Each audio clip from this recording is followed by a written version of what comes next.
Trauma Show. Never use medicals. I like clean sport. Podcast is intended for mature audiences. The views and opinions expressed are those of the panelists and do not reflect in any way those of the podcast partners, sponsors, or affiliates. Enjoy. BoxingVoice.com. Beyonce Productions. I must be the greatest. Let's get that done. I've been here before and I know what it takes. Hard work, dedication. BoxingVoice.com.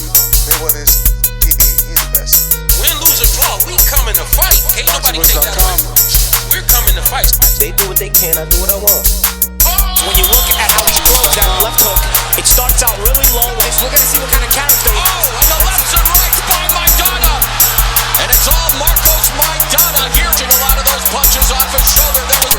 I think anybody out there listening, the key, anybody, think that that's a dangerous deal to make. I think it's a perfect deal to make. But that's it. 15 minutes. Can you be strong for 15 minutes? Can you? Listen, the concentration's leaving a little bit. Pick it up. Pick it up!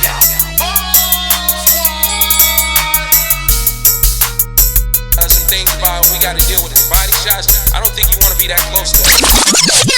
The fuck's going on here? Welcome back, ladies and gentlemen, to another edition of the Boxing Voice Radio. I am your host, Nestor Gibbs. It is Thursday. Preview and predictions will be going down all this weekend's action, letting you know how we're predicting it and basically breaking it down. We'll talk on any news and notes that are worthy of this week's headlines, obviously.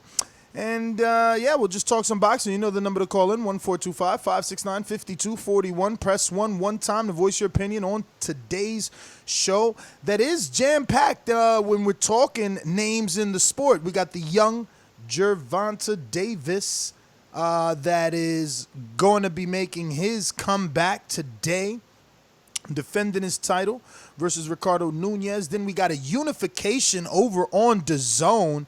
Hard-hitting DAZN coming through with the big bucks, putting together a unification between Maurice Hooker, the WBO 140-pound champion, and Jose Ramirez, the WBC 140-pound champion. We'll be touching on the scandal that surrounds Dillian White and Eddie Hearn and the Oscar Rivas fight from this past Saturday, and we'll touch on Canelo and Kovalev still negotiating for their said fight that should be taking place in October sometime. So Canelo still wants that Kovalev fight. So that's going to be interesting to see how that pans out. And we just have a lot of other headlines to get to. We'll be discussing Richardson Hitchins. He's back in action. Jezreel Corrales taking on a TMT fighter. Obviously, Gervonta Davis, a TMT fighter. So a lot of TMT fighters will be on this card. We'll see the return of Vaughn Alexander's brother, Vaughn Alexander, taking on Ronald Gavril, a guy we know losing to David Benavidez. Another Mayweather-promoted fighter, Lionell Thompson, will be back in action versus another name we know, Brian Vera. Jayson Velez always on that card. Kenny Robles. So it is a packed Showtime card for the return of the one to Baltimore. Even Immanuwel Aleem and Freddy Hernandez are rounding that card out. Over on DAZN, we'll have Tremaine Williams. I've been knowing Tremaine now for a good 7 years. Signed to Rock Nation, no TV fights, and he'll finally get some television time with DAZN. Rock Nation's fighter, featherweight. They say he's everything, and he says it. So let's see if his personality is going to come through on TV the way it came through when I met him those many years ago in Mohegan Sun. On the undercard, also Joey DeWelko back in a bit of a tune-up. Looks like DAZN threw him a bone since, Murat Gassiev was injured. Then you got Nikita Abaali on the return. And you know what? Whoa. I mean, we'll talk about it because I'm going to start getting into the whole breaking down. But damn, Mike, don't let me forget to talk about Nikita Ababi, that's how you pronounce it, Nikita Ababi and his internet numbers. Smoking. But let me go ahead and jump out to my co-host in Indiana, Michael Gross. And you know the number to call in, 1-425-569-5241. Press 1 one time to voice your opinion. Add Nestor Gibbs on Skype to be part of the conversation. Let's go! Let's go! Let's go! I'm ready!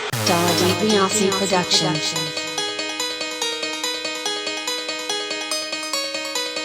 I speak it, believe it, receive it. Speak it, believe it, receive it. BoxingVoice.com.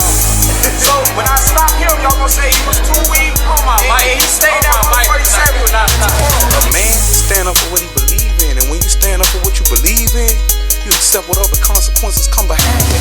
BoxingVoice.com. Yo, welcome back, everybody out there in the TBV universe. Glad to see y'all here with us tonight. We have a lot to talk about. Gervonta Davis has a homecoming fight in Baltimore. Every time that I hear about a homecoming fight, it makes me think about that Kanye West song, I'm Coming Home, you know what I'm saying, when he's talking about Chicago. So big ups to Tank. Also, we have a unification between Hooker and Ramirez on DAZN. A big fight in my opinion, and I'm really looking forward to that fight and which guy can overwhelm the other guy. And we also have the biggest news of the week. Dillian White tested positive for 2 banned substances, PED'S. I can't say the fucking name, so I'm not even gonna try. I'm gonna let Jezreel handle that. Also, we have Canelo Alvarez possibly could be fighting Kovalev in October. It's well known that if they are able to make a deal, then Anthony Yarde will accept some step-aside money for that fight to happen. And we also have PBC. Is PBC not recognizing the WBO as a legitimate title? It was a tweet from Mike Coppinger, and we'll break that down and talk about that too. But Nestor Gibbs, what's going on, brother? How you living? What up, man? Just getting started with some good old-fashioned original glue. Shout out. OG?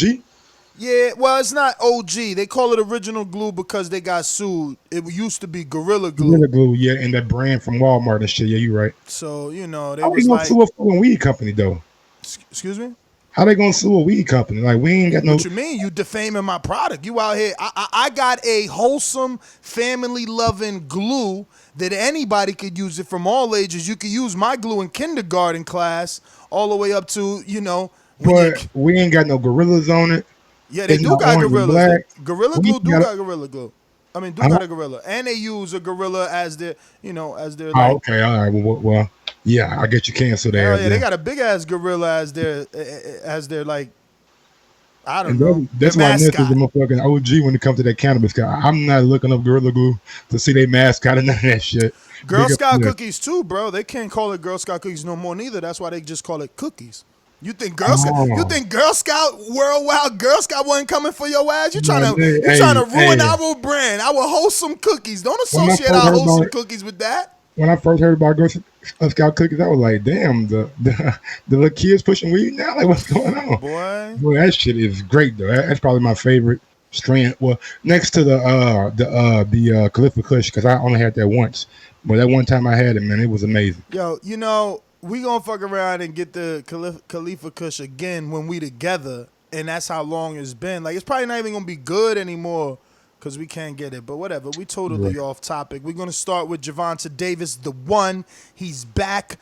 I watched his ring resume. I watched his press conference. I like that on the rise shit they got going on. I was trying to get to that. It was 2 parts, but I just didn't have time to watch either part.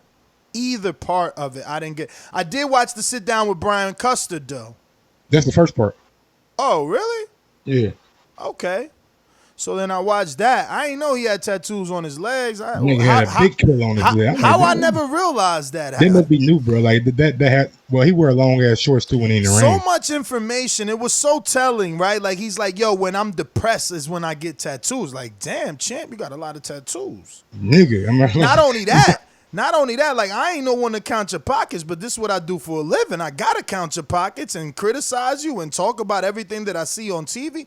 Yo, Champ said he got evicted the night, like Going into the fight, he Yeah, was evicted. with upper driver, like he ain't had no money. Going into now, look, that's not Floyd's fault because it's got to be mismanagement of his own money. Because I remember when he got signed, Floyd threw him like a brand new Jeep. A Jeep, yeah, absolutely. You know, and I heard he threw him some bread. Now I could be wrong, but he said he got evicted going into a championship fight, champ.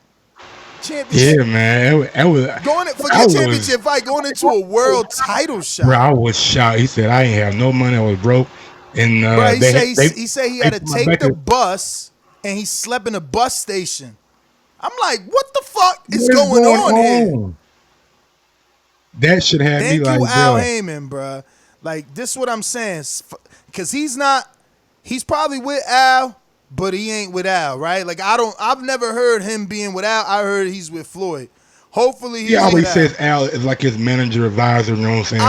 I hope so that, you know, he don't got to go through that again because that was crazy hearing that, you know? But he also say, like, he got into jewelry. He made a lot of mistakes, you know what I'm saying? Spending that cash, I guess that's what that meant. Did you interpret it like that, or did you hear it like that? Am I adding words to that? No, I like that's the main reason probably why he didn't have any money because other jury. Like when you young, you know what I'm saying? Tank was a young guy, name out there, you know what I'm saying? Had some bread, so young guys tend to buy jury, you know what I'm saying? Like even guys our age buy jury. Like people like jury, you know what I'm saying? Just part of our culture. But one thing that stuck with me, man, was the fact that he got taken away from his mom when he was like that was wild. That was wild. And they were just moving around, and the only place that he could find people that loved him was in the gym. About him, in a boxing gym. Yo, lucky it was the gym, right? Because that happens to so many inner city kids with gangs, right? Like they don't have love at home, so they homies become their loved ones, and they end up doing crazy shit because of that. Because they like, damn, it's the only family I got. But 5 other people that he started with, 5 of them dead. All 5 of them dead. All dead from street violence too. It wasn't like nobody got hit by a car crossing the like everything was, Baltimore City street violence. But you know what though? He's from Baltimore, Mike. So it's like this is The Wire. If you watch The Wire, we seen what's my man that end up getting trained by Snoop. He was being ticked from his mom every other day. You know what I'm saying? You talking about my the nigga dude that end up being a singer in real life. Nah, not Michael B. Jordan, man. The dude that ended up being a singer in real life. He had that one hot song too. Oh, you talking about Mike? Mike from I don't know his name, but Mike from The Wire. Yeah. He was one of my favorite characters. You know what I'm saying? He popped Snoop at the end. He had to kill him. He was a kid that they put him in the home. He came back. His mom was on drugs. He had to take care of his son. Same story. Like so, him being from Baltimore, that shit kind of like whoa. Mac Wild. Big up to Mac Wild. Yo, that song was hot. He came out with too. That first one. Bro, he was one of my favorite up and coming actors. You know what I'm saying? After the while, I thought he was gonna blow up, but Michael B. Jordan ended up blowing up, and he got killed in season 4 or 3 or something like that. Hey, you already know that he blew up because I had no clue he was on The Wire. When Michael you said Michael B. Jordan, I thought you was making a mistake because this dude's name was the Braves. The Braves going back. The dark skinned nigga killed in the room because they thought he was gonna snitch.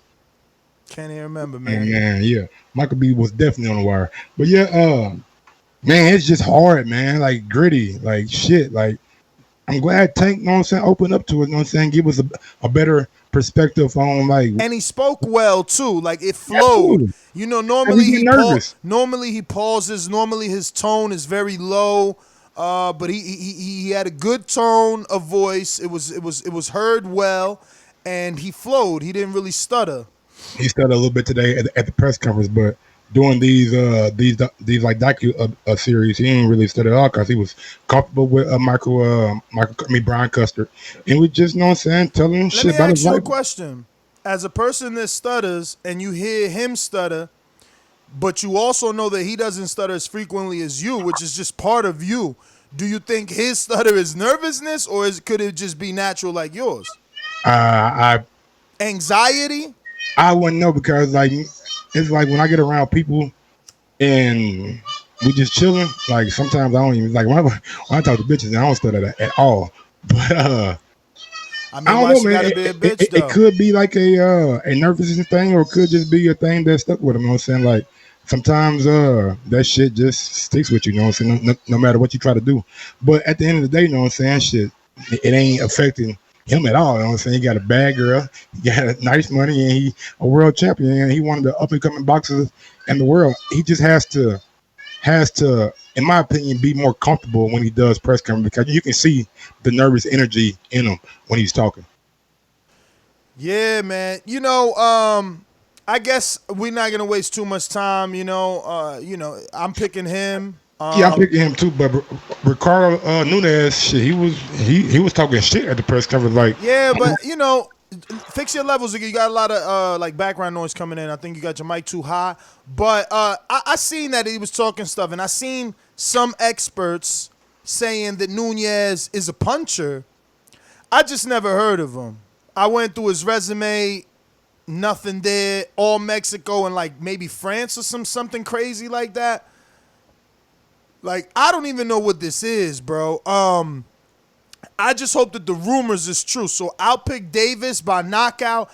And let's be real, it's an exhibition, it's a homecoming, and it's a setup for him to probably propel himself to a Leo Santa Cruz fight. That's what I'm saying. I just hope that the rumors are true, that Leo really wants it and he really wants it. Even though, it kind of sucks for us as hardcores. It's like, damn, could Leo test him? Leo's got to move up.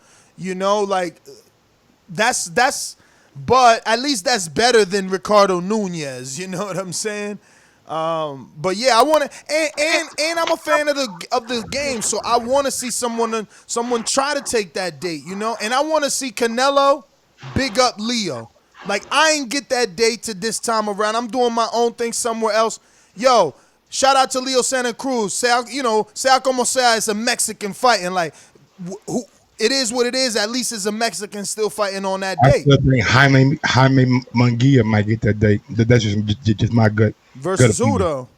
I have no idea. I don't know, man. They already took Jaime to Mexico, and that wasn't great. I don't know if they're ready to invest in him again. Remember, he went to Mexico, and then he got a tight fight with Hogan. Shit, it's like, are we ready? Are we ready? Hey, and that's what I'm saying. As executives, are we ready to invest in him again and now do it around a nation holiday? And, is he going to shit the bed? One thing that I am happy about, this is Tank's second fight thus far this year, which is he's been active. So hopefully we get one more out of Tank this year. You know what I'm saying? 3 fights in 1 year would be great for him, because last year he had a lot of inactivity. And also, I want to see Tank go against the champions. Call out Tevin, you know what I'm saying, after you get the victory on Saturday night. Yeah, because Tevin was talking greasy in his press conference today. Exactly. He was saying, like, I'm already done with the Tank fight.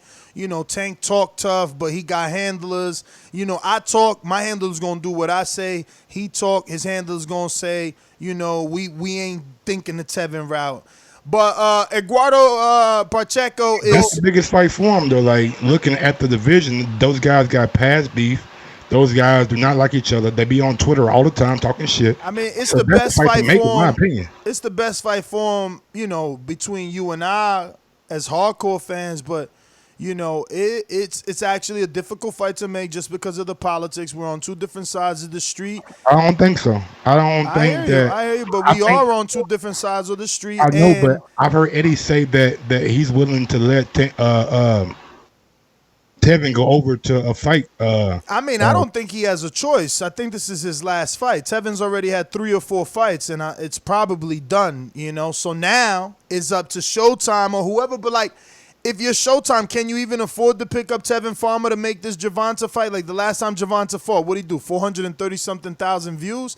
What's he going to do with Ricardo Nunez? 250? You know what I'm saying? Like, I don't know. They losing buzz on Showtime, brother. But Showtime got the shit end of the deal with PBC, right? Everything is going to Fox or Fox pay-per-view, and then you get they didn't really get the shit deal. No, they got the shit, bro. They got Charlo fucking Adams. They got Wilder. They got Gervonta. They got bro, one-way fights. Wilder is different because he's fighting the top of the heavyweight division, so he's doing numbers. Gervonta's, I just told you, Google it. I think he did 434 last time. You know? Yeah, I did a show on it. All right, and who did he fight? I don't know his name. I don't remember. Hugo something, but he was a late replacement. Exactly. This is what I'm saying. But we're losing fans. We're losing fans every time we get late-minute replacements that are nobodies. You see, AJ didn't lose steam because his late-minute replacement was Andy Ruiz. Still a known commodity. Who the fuck is Ricardo Nunez and Hugo something? Like, this, they doing showcases, A-side showcases for this dude, and the numbers ain't there. Like, you need a B-side in there to... Hugo Ruiz. Yeah, man. That's Andy Ruiz's cousin? I don't know, but I did see him fight before. You know what I'm saying? He was a hype, but he was moving up for that fight, so... you know, it's tough, man. Like, I like Tank, you know what I'm saying? I like seeing Tank fight because I think he's a damn good fighter. But like you said, with these opponents, it's just not drawn in the buzz like as it should. Bro, they say he's supposed to be a pay-per-view star. Lennon Ladderby. You see me interviewing. Oh, he's a pay-per-view star. He's a pay-per-view star. With who? With who? It doesn't matter with who. With who? With who? It doesn't matter with who. All right, so then why he ain't doing them numbers?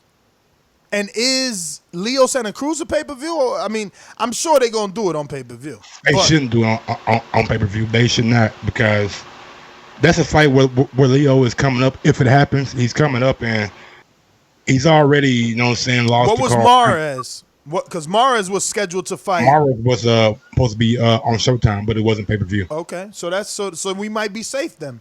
Because remember, Leo beat Maurice, so, you know, same beat thing. him twice, right? Excuse me? Beat him twice because they had a rematch. I think he beat him twice. I'm not sure. But yeah, man, Gervonta homecoming in Baltimore. He beat him twice. He beat him twice. On the co-main event, we have Yuriorkis Gamboa versus Rocky Martinez. Yo, I hope he can get the win. Go ahead. I was just going to say, I hope he could get the win, Gamboa, right? Because I've been throwing his name around for certain people. Like, I don't know, Chris.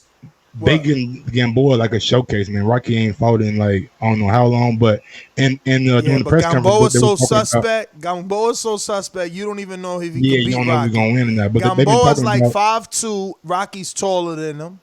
Gamboa ain't fight since 2018 in November versus Beltran, and not the Beltran we know. He fought some other Beltran. He fought a fight before that everybody thought he lost, but he got the victory. That's the Jason Sosa fight. Yes, sir. Sosa.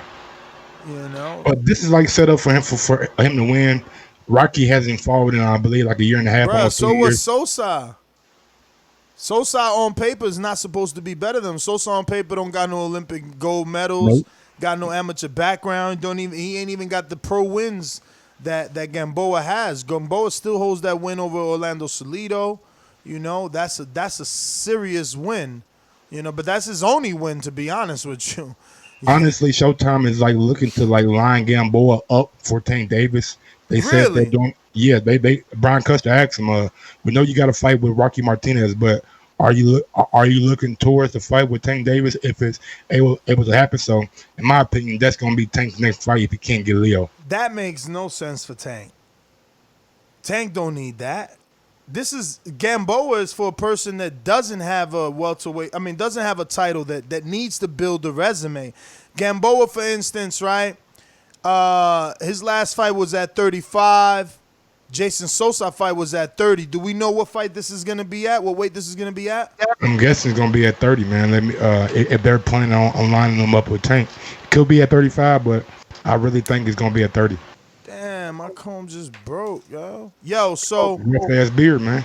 Yo, so if it's 30, Colbert is better served with this win. I mean, so many other people like step up for Colbert fight. Like Tank is already, but he got that all day. Yeah. Tank is already made at 130, bruh. Like, look, you can't even click on Gamboa. Because he's ranked at 35. He's not ranked at 30. He's not ranked at 30, man. I'm just passing along the information that was said in the press conference. They made it seem like that's the fight that they're lining up. You know what I'm saying? Because they specifically asked Gamboa about Tank. So, yo, Ricardo Nunez is number 32. Like, that's what I'm saying. Like, we laughed at Tyson Fury for fighting a 57. The energy ain't even the same right now. Like, I don't even know, like, why can't Tank fight Miguel Berchelt? Why they can't send him on offer? Me either. Like, why they can't do that? Even Joseph Diaz is a name. Even my guy, Casillo. Like, shit, is he signed with who that? Zone? Oh, you talking about yeah, but he's only the regular champ. Oh yeah, you're right. He's only the regular champ. That's still a good fight, man. Casillo shit got a good background story, and shit, a lot of people are getting behind him. So I think that's a good fight. But yeah, man, the Gamboa fight, I don't know what it does for Tank, but I mean, I guess listen to these names, bro. Like, the boxing public is gonna know you can't get Berchelt. You can't. There's no need to get Cancillo because you got the super belt. The next dude is unpronounceable. Then it's Tevin, Joseph Diaz, Miguel Roman, Francisco Vargas, Jesus Marcelo Andres Cuellar, which is obviously Jesus Cuellar, Scott Quigg, Yo, there's actually real quick. Joseph Diaz, Tevin said that they're gonna fight next. If he can't get a unification fight, then he will be fighting Joseph Diaz next. He's gonna take care of him and shut his mouth. So that's gonna be a good fight. And he dropping the seed because he know he can't get no unification, man. It's hard. Listen, the only person that's gonna get a unification is Jamel Herring. If he could keep winning, he'll get one with Miguel Berchelt. That's another thing too. If Oscar Valdez drops his title, then they've been talking about Oscar moving up and fighting Jamel Herring for that 130-pound title. Oh man, there's gonna be some money to be made there if you team Bomac, cause Oscar gonna be heavy favorite. Really? What?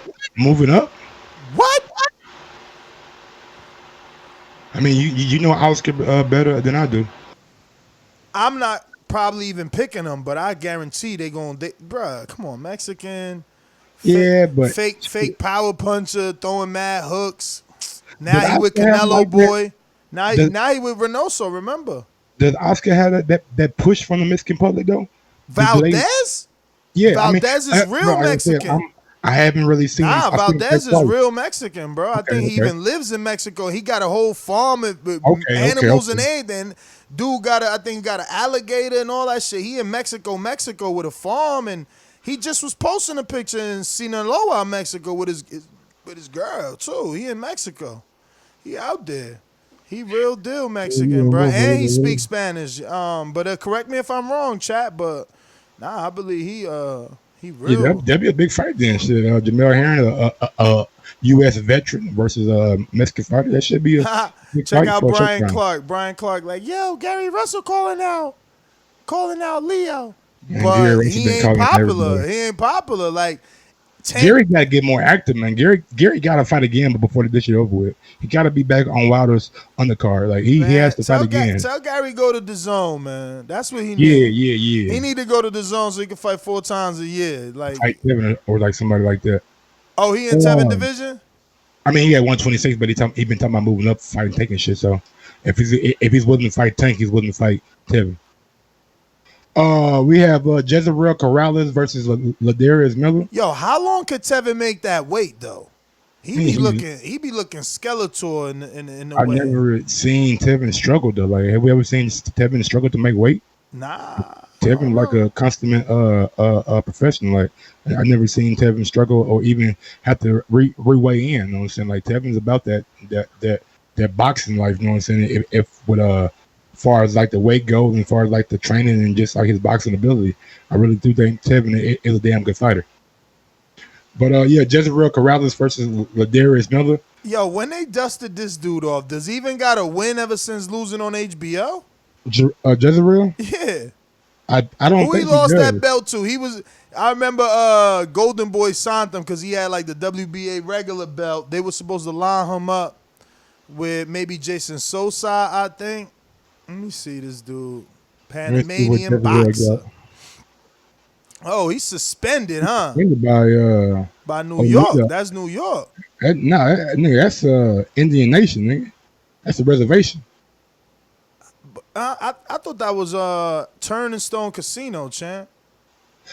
And it's the Indian Nation Athletic Commission. Yeah, I know. The Turnstone Casino is I think is an Indian resort or casino. I guess he lost to Alberto Machado. We seen Alberto get beat by Canelo. Because he trying to play me. I guarantee you this is New York. It's Verona, man. Damn, indefinitely. What'd he do? Yeah, you're right. He lost in Turnstone in 2017, though. Yeah, and they suspended him there. I mean, how long, my nigga? Shit. It's probably because he got knocked out. So, you know. 2 years? Until he go apply again or something. You on reserve or some shit. Oh, okay. Yeah, it's the gaming commission, man. I told you. He's coming off a victory over Sierra. Coming out of a victory against a guy named Sierra, 27-8. Now he's fighting Ladarius Miller. Turning Stone Casino suspended his ass for getting knocked out by Machado. I never really liked Ladarius Miller. Never really did it for me. He got an upset win over somebody. He just beat. Let me see. Upset win? Yeah. Nah, he just beat Dallas Prescott. Dog, let me see this guy. Nah, he ain't. Nah. Yeah, He beat Galazza though, Dennis. But Dennis, Jamel Herring. That's one. That's the one. Jamel Herring. Yeah. I wasn't expecting that. He beat Jamel. That was Jamel's last fight with PBC too. Yeah, yes. I seen that fight. He got that win. Then he got the Dennis Galazza win. That's pretty decent for a prospect. Is he still a prospect though? I mean, yeah, man, he's 61 in the world. Hell yeah. 19-1. One loss. I mean, yeah, but I seen him fight a couple times. He with Mayweather, man, so they be slowing you up.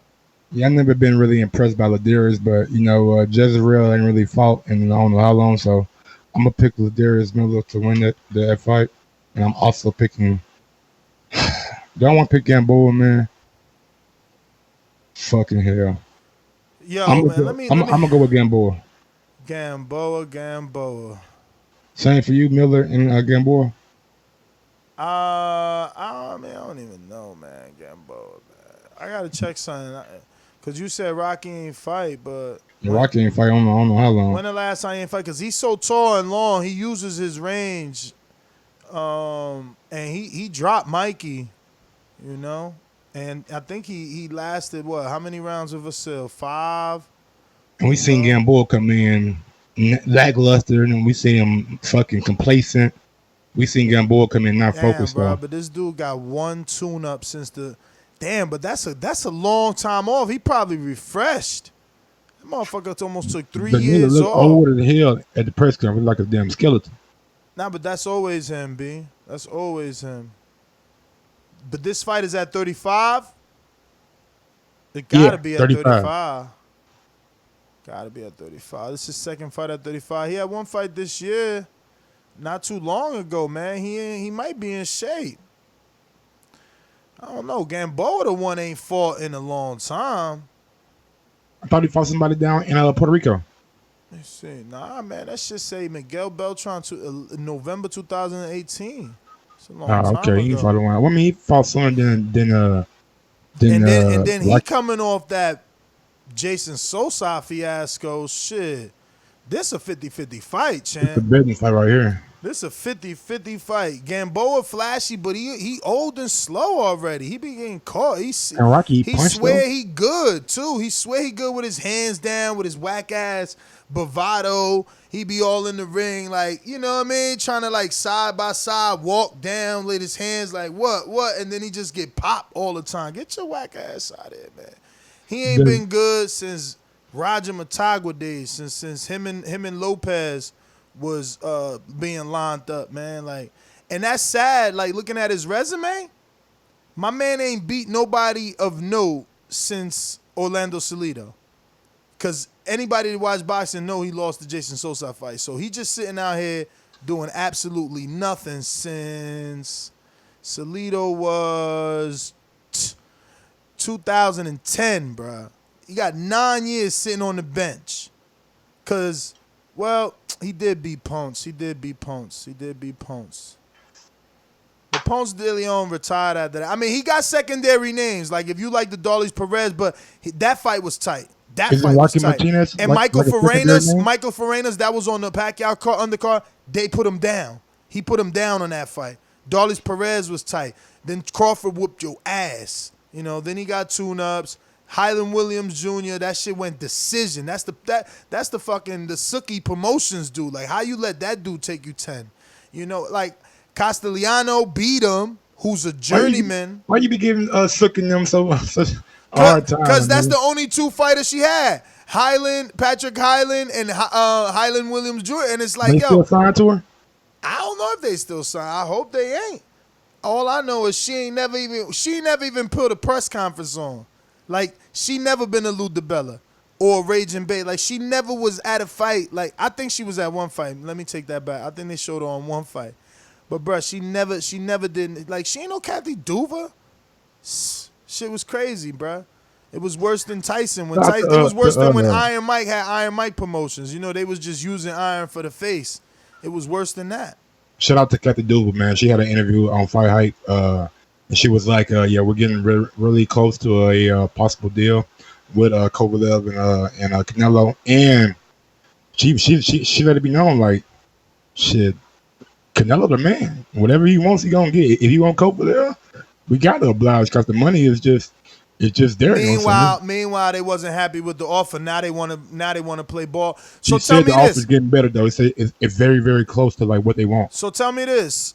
Because isn't Kovalev's fight scheduled for this month, for August 24th? August 24th. So they going to postpone it now, or he going to fight Yard anyway? If they come with that offer for October and they accept it, it's already set in stone that the Yard will take step aside money for that title. But that's what I'm saying. If the fight ain't until October, why you might as well get Yard out the way. Get that money. Scoop.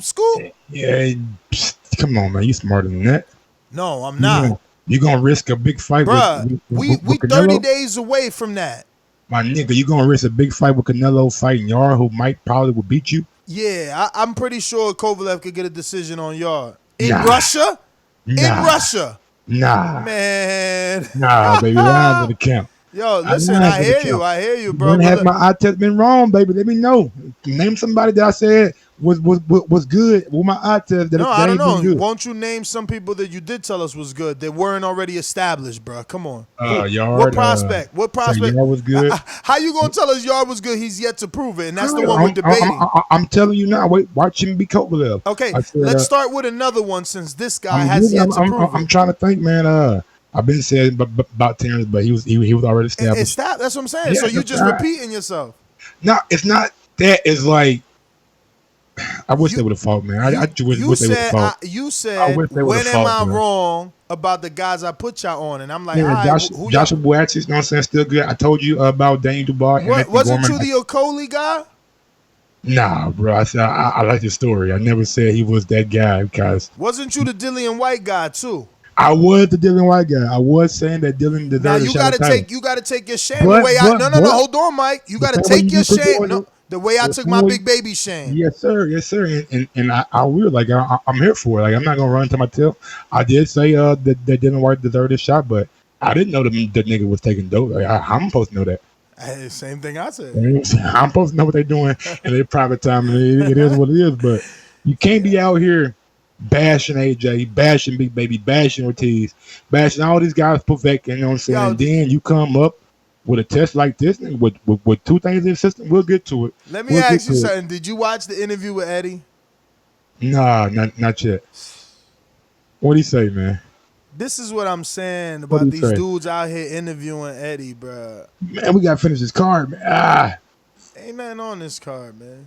Man, hold on. Richardson Hitchins faces Tyrone. Is he on a live? Or no, it's an 8-rounder. Yeah, he should be on the Showtime feed. Hopefully, Showtime will do what they did last time and put the undercards on YouTube. It's a thoroughly Mayweather promoted card. Yeah, Ronald Gavril. He's another Mayweather fighter. He's fighting Vaughn Alexander. I'm glad to see Ronald Gavril back. I thought he gave David Benavidez a hell of a fight in the first fight. Second fight, not so much. He got stopped. But I'm glad to see where he's going to be in the 168 division. Maybe he'll be an opponent for possibly like Caleb Plant. You know what I'm saying? Maybe Al give him another shot at a title. Immanuwel Aleem versus Freddy Hernandez. Aleem is coming off that draw with fucking who was it? Korobov? Was it Korobov? Coming off a draw with somebody. Let me look up. But he really impressed me last time. You know what I'm saying? I wasn't expecting him to come out and be so assertive in that fight. But big ups to Immanuwel Aleem. Also, we have Lionell Thompson versus Brian Vera. Brian Vera, refresh my memory on who he is again. He fought Julio Cesar Chavez. You probably won't know him, bro. He fought Rosado in BKB. He's a journeyman, bro, from Texas. But, I mean, yo, he's old now, and he's taking punishment, okay? Who he's fighting? He is fighting Lionell Thompson. Oh, Lionel. But Lionel's journeyman status too, bro. Lionel's journeyman status too. But the thing is, he don't got the amount of losses that Brian Vera got, and he ain't take that punishment. Lionel actually could box. I think he lost to Kovalev. Let me look him up. Yeah, they're in a super middleweight fight, and Immanuwel Aleem did get a majority draw with Korobov. That was a damn good fight on PBC. Yeah. He lost to Korobov, but he's small. I mean, Korobov. He lost to Kovalev, but he's small. This was when Kovalev was coming up. You know, he got knocked out in 3. Look, he lost to Paul Parker.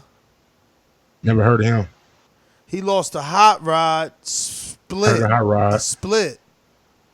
Split to Hot Rod. Edwin Rodriguez, he lost. Yo, so he taking punches. Only dude to knock him out is Kovalev. He taking them punches. Okay. He beat Earl Newman. I remember that fight. Damn, man. Earl Newman. Oh man, he was supposed to be like that was TMT. my light heavyweight right there. He was TMT, but from New York with Sosa and them. Yeah, man. He let me down, bro. I thought he was gonna be all right. You know what I'm saying? Yeah, he was talking about him and Chris Eubank Jr. was sparring all the time, and they got in some good work. Lionel has been out since September 2018. These Mayweather fighters, bro, how they living, man? How y'all niggas supporting y'all family, bro? How y'all putting on it? I thought Mayweather put on event all the time at Samstown. He do. Some of them Latinos stay busy on Mayweather promotion in Santa. I don't even talk about it. My nigga name, the fucking dude. Beaver, stay busy. No, the one that won't beef. The one that won't beef with Ryan Garcia. He stayed busy. Rolly be in the ring. Why we don't know his first name? Rolando? Is it Rolando? No, we just not. Rolly just sounds so much better when you say it. You know what I'm saying? That's a good boxing name. Oh, they trying to play Lionell Thompson. How Brian Vera got 2 fights scheduled and Thompson is the first one. Then he gonna shoot over to Viegas Casino and Resort and Alpine and get another fight in another month from now. He just working, huh? Holy shit. His last 4 have all been losses, 1 by KO. And he losing to anybody. Seriously, though. He lost to Senya Adbeko. Who the fuck is Senya Adbeko? He better be related to Joseph Adbeko at the very least, okay? He might be related to Joey Duelko. Nah. Sounds similar. Not Duelko, man. Adbeko. Agbeko. Got that co on the end of that motherfucker. Bro, I don't even know who this dude is, but he number 1. He number 1 in Ghana. Stand up. On Lionell Thompson. Jayson Velez faces Hector. Nah, I think Vera losing that shit, bro. Vera has lost every fight. He got 4 losses in the last 4 fights. Bro, and he's only fought once a year. He comes out to lose. Like, this the first time he trying to lose 3 times in this year. He got another fight scheduled because he going to know. Right, he got 3 fights this year scheduled, 2 scheduled and 1 loss already. Marcus Daniel just beat him, and that was an undefeated guy. Let me see what he's doing with his life. He already got a loss. That TMT card, we got Kenny Robles versus Shawn West. I believe Kenny Robles is the son or nephew of Manny Robles. Yep. No, not Kenny. Is he? I thought it was just Manuel Robles Jr. Oh, Manuel. Okay, my bad. Yeah, I don't know Kenny. Who's Kenny, Mike? Mike just throwing people in people's Hey, man, he was on the card. Mike said, yo, his name Robles. He related to Manny. You see how many fights was on that Mayweather card, bro? I didn't even put all of them on. It was like 15 fights on that bitch. Bruh, you took an hour talking about it. Shout out to Mayweather sending Mike the check. Can we move on to the zone finally? Let's go to the zone, man. Damn. One whole hour. We didn't even say Jayson Velez was back. Yeah, we did. You just talking about Lionell Thompson. Maurice Hooker and Jose Ramirez will unify their WBO and WBC Mike, title. talking to the mic so we can hear you. Maurice Hooker and Jose Ramirez will unify their WBO and WBC title on the zone. Big fight for me, you know what I'm saying? Is this a tough fight for you? It's a big fight for me. But is it a tough fight to pick for you? Not really. I'm gonna go with Hooker? He going with Hooker, y'all. Yeah, I'm going with Hooker. You know he going with Hooker. You know what I'm saying? I really wasn't impressed by his last fight with Les Pierre. Came out lackluster, had some trouble making weight on the scale, so hopefully he has that under control. But the fight he had on ESPN, I forget that guy's name. Salcido, he showed me that he can get off the deck and come back and put somebody's ass out. Showed a lot of heart that fight. Jose Ramirez last fight against Navarrete or what's the guy's name that I forgot? Let me see who he fought last. Because that guy gave Jose a fight, you know what I'm saying? And I felt like the guy got a horrible, and I mean horrible. Zepeda, you talking about Zepeda? Zepeda, yeah. Zepeda was robbed according to Nolia's. I do think I think he possibly could have won that fight, but like that was a close ass fight. And yeah, but that's only gonna make Ramirez work harder because the public thought he lost. Did not indicate that the fight was close at all. So judges, please do better. Shout out to Darlis Perez. They got a draw with Maurice Hooker. Meanwhile, Gamboa. And he got 3 draws, and that's one of those draws was on HBO. What I know for a fact Maurice lost that fight. For a fact, what he wasn't even a fucking if about it. He lost that fight, but it gave him a victory. So he's fighting Jose Ramirez Ramos too. But Abel Ramos was out here fighting hard though. I remember Abel Ramos. He has to use his strengths, his length, his snapping punching ability at the end of his punches. If he let Jose Ramirez get on the inside and work, it's going to be a problem for Hooker. But I do think that he does use his range well, and he will use it well this coming weekend. Sometimes like we overlook Maurice Hooker, you know what I'm saying, as not being one of those guys that we should talk about. But I really think that he's a damn good fighter, and he's going to come through this fight with Jose Ramirez, and possibly him and Regis can have a showdown for a undisputed champion at 140 at the end of the year, because those guys have been talking about. Well, Regis has beef with both guys, to be honest with you. Like, he don't like either guy, Jose or my guy Maurice. So whichever one wins, hopefully they can fight Regis after he comes through Josh Taylor in the WBSS tournament. Yo, why he don't like Hooker?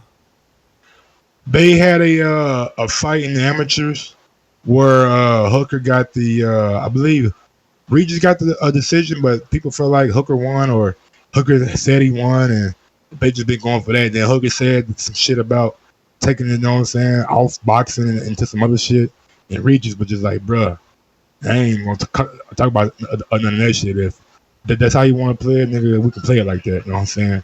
And that's just how it went, bro. Like, you know, they don't like each other.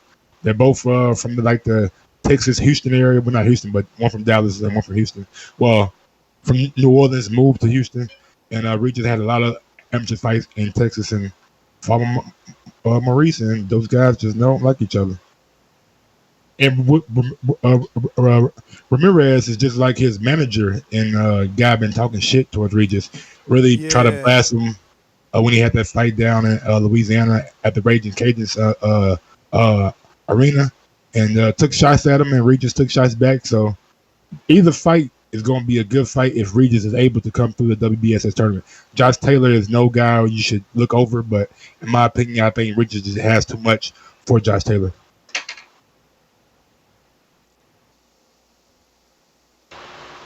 But yeah, man, who you picking in Jose and Hooker? I know you probably seen more Jose fights than I have, you know what I'm saying, but I just think Hooker is the better fighter, man. I just seen Jose struggle, and in my opinion, he shouldn't be struggling against guys like what's the guy's name? Zapata. So Ward is on a ranty on IG. Let me go ahead and share this. What'd he say? We got 7 hours ago. My prayers and condolences to the family of Hugo Dinamita Santinia. Then You see that shit that I posted in the chat about dude, like the video from Bella? I didn't see it, no. Oh man, watch that, bro. The guy collapsed in the ring after he got the victory, and it was bad, man. Like they didn't even have a stretcher for like two or 3 minutes. Like they was trying to like revive him in the ring, get him oxygen and shit. Like he could barely stand up. Like it was bad. I mean, it's not common practice if you fall out to have the stretcher right there. 2-3 minutes isn't bad. Like that's the back room. The way it looked, bro, the stretcher should have been there. I mean, the in my opinion, should have been there. The stretcher should have been there. Oh, the stretcher. Put him on the stretcher like immediately. I don't know, man. We got to, I mean, look, I ain't about to go time check, but I remember, what's this kid name? Centron went through the ropes. Took a while for that stretcher to come. He went through the ropes. They got to get better at that, man. Because the way Paul dude Williams, too. He found the way out that fight. Or was it the way Paul? dude looked, man, that video was just bad, bro. Like, he looked like he was not there. Let me get to these tweets. So he says, one of the biggest changes we can bring in the sport of boxing is the weigh-in process. Either go back to same-day weigh-ins or allow IVs to be administered in every state legally. Lack of fluids around the brain increase the risk of brain bleed. Absolutely. I agree with that 100%. Either let them guys do IVs or bring back the same-day weigh-in. The guys are cutting a lot of weight. Some of this weight is like water from their... Yeah, but if you're going to bring back an IV, you might as well go to same-day weigh-ins because it's like, kill yourself to make the weight. Now that you made it, go ahead and replenish with cheating packs. How are the cheating packs? Because you can't replenish without it, right? I mean, you can like drink shit, but I just feel like... But it ain't going to be as good. Yeah, to be safer, make sure that these guys are hydrated. Exactly. So then that means that your cut is too extreme. And that's what I'm saying. Either go back up to same day weigh in or let these guys be like, they need to make people fight maybe 10 pounds within their weight. That's what it is. Like, people coming in. How do you know what the weight is though? Because you know what person is walking around at. We find that out all the time. We see that all the time. We know people starting camp at 177 and fight at 147. We know that all the time. So, anyway, he says, we cannot send prayers and condolences to families of fallen fighters, then sit idly and do nothing to change the way things are done. The best way to honor these fallen soldiers is to do everything in our power to make sure we decrease the chance of this happening again. I feel like if somebody dies from a fight or that was on your card, it's on the network and the promotional company, in my opinion, to take care of their family. You know what I'm saying? That's just my personal opinion. That's the moral and right thing to do, in my opinion. You know what I'm saying? Like, I don't know Dadashev's wife or a son or kid or anything like that, but I can tell you one thing: it's going to be a struggle for them. You know what I'm saying? Because the father and husband is gone. So I feel like top-ranking ESPN should definitely try to do something to take care of his funeral expenses and his kid college tuition and even living money for their family. Well, that is a lot to ask, but I'll tell you this: when you're making millions on the sport, $20,000 for or $100,000 for college tuition and funeral expenses is not really a lot of money, and you trying to put a price tag on somebody's life. Again, I feel like the moral and right thing to do is to take care of that family. Yeah, the sad thing is that we've seen networks give information to GoFundMe pages to boxers that have suffered a tragedy in the ring. So assuming that they're going to pick up the bill is probably not going to happen if they're the ones publicizing for the public to go and donate to save this boxer or help this boxer's family. When it's like you said, the network sought that fighter out, whether via promoter or themselves, to have him on the show for entertainment value. They need to fit the bill now. He says, we as a boxing community and a boxing business have shown more effort, more drive, more passion to more heaven and earth. To move. Oh, to move heaven and earth when there is monetarily gain at stake. Can we show the same effort to create change that will protect the fighters? It could be a matter of life and death. And believe it or not, the fans, media would actually get more enjoyable fights because the fighters would physically feel better and want to put forth more effort. We can save the life insurance disability policy talk for another day. So he says, I wonder if anybody has me muted on IG or Twitter. Because he went on that rant. He thinks people like, yeah, we don't want to hear that shit. No, man. The sport is tough, and these two guys that died, Maxim Dadashev and let me get this other guy's name right. Hugo. How you say his last name, bro? Man, you want me to try that again? Santillan. Sounds good enough. Hugo Santillan and Maxim Dadashev, man, rest in peace. And condolences to your family. I just think there are certain things and certain procedures that could make boxing a safer sport, man. Just a tragedy, bro. Tragedy. But yeah, on the DAZN card, Tevin Farmer versus Guillaume Frenois. He's the one that fought our guy Jono Akaro and got a draw with him. Yeah, so he fought both dudes in the draw. He's taking both guys out. So and he's a mandatory. Off a draw. Yeah, I expect Tevin over Tevin there eating, boy. Yeah, I expect Tevin to like blow through this guy. You know what I'm saying? So I'm picking Tevin. That's like Farmer. I mean, that's like Davis though. Davis eating with this Ricardo Nunez, so Tevin is only right. He eat. Yeah. Austin Williams, the young Eddie Hearn matchroom prospect, is facing Jabron Harris in a 4-round middleweight fight. Austin been showing himself pretty well in his last couple bouts on the zone. Where he from? Huh? Where he's from? I don't know. I think he's from possibly New York, something like that. I know Eddie Hearn picked him up. You know what I'm saying on the matchroom thing. Also, back on that card is Joey DeWelko. He will be fighting Rodney Hernandez. He was scheduled to fight Gassia. Was it Gassiev? Yeah, Marat, right? Yeah, Marat Gassiev, but he had to pull out with a shoulder injury. I thought that was a good fight for Joey. Joey showed me something in the Sergey Kuzman fight.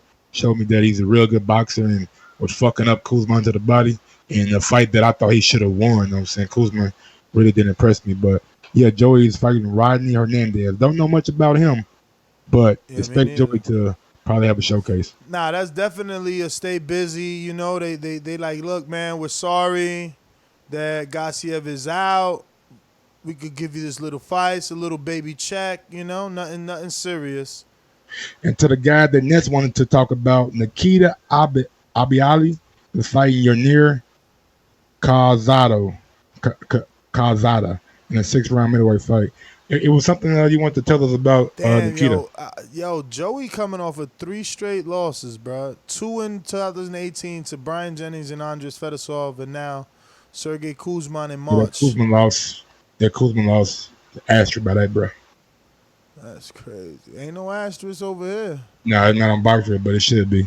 But yeah, you said you want to tell us something about Nikita? He got crazy numbers on his fights. Like, he posts his own fights on YouTube and like highlights and shit. And it's like, yo, Nikita Abiali, like, 1st round knockout, and that shit got hella motherfucking hits. Especially for like a 1-0 prospect. So just, I mean, he's more than 1-0. What is he, 2-0 now? I thought he had like four fights. Really? Already? Let me check. I could be wrong. Let me see. That's good. They moving him. Busy, man. He gonna be White Chocolate. Gonna be something. Bro, I'm telling you. Oh yeah. If he can keep it up, man, he gonna be a good. Keep his hands up though. He needs I to know, slow 5 down. KOs. So look, on his own channel, look, 2 months ago, 305,000 views. Remember, Gervonta Davis' ring resume, which is multiple fights, has 330 something. And the Showtime platform too. Don't leave that out. Exactly, and on the Showtime platform. So then his other one a month ago has 210,000, and he got 7,000 followers, bro. You got that check coming though. So something is like, whoa, what the fuck? How's he getting hundreds of thousands of views? You understand? I mean, he's a kid that understand how to use the internet. Pass it to his people. You know what I'm saying? Pass it to the younger generation, and they make that shit go. No, it gets better. Look, so his other fight 4 months ago, 2nd round pro fight, and he's not titling him crazy. It's just like, yo, Nikita Ali versus Javier Rodriguez, 2nd pro fight, 186,000. You ready for this? Nikita Ali versus Corey Dunlay, 3rd pro fight, 1.1 million in 4 months. What? Boxing don't even do 1 million views like that. Like, nigga, Ryan Garcia supposed to be the guy. He don't do Think about the millions of views, like boxing video. Like that's why I said when I seen Dubois do that, I said, "Oh, what the fuck," you know? Yeah, man. I don't know what the hell is going on, but is it like the UK push possibly too? I don't know if it's UK push, bro. I don't know. I mean, just he signed with Eddie. Motherfucker might know him because of Eddie. 4 months, 1.1 mil. That's impressive. And you know, I'm gonna just screen share this because he does his own little thumbnails, and you know, I mean, he's doing his thing.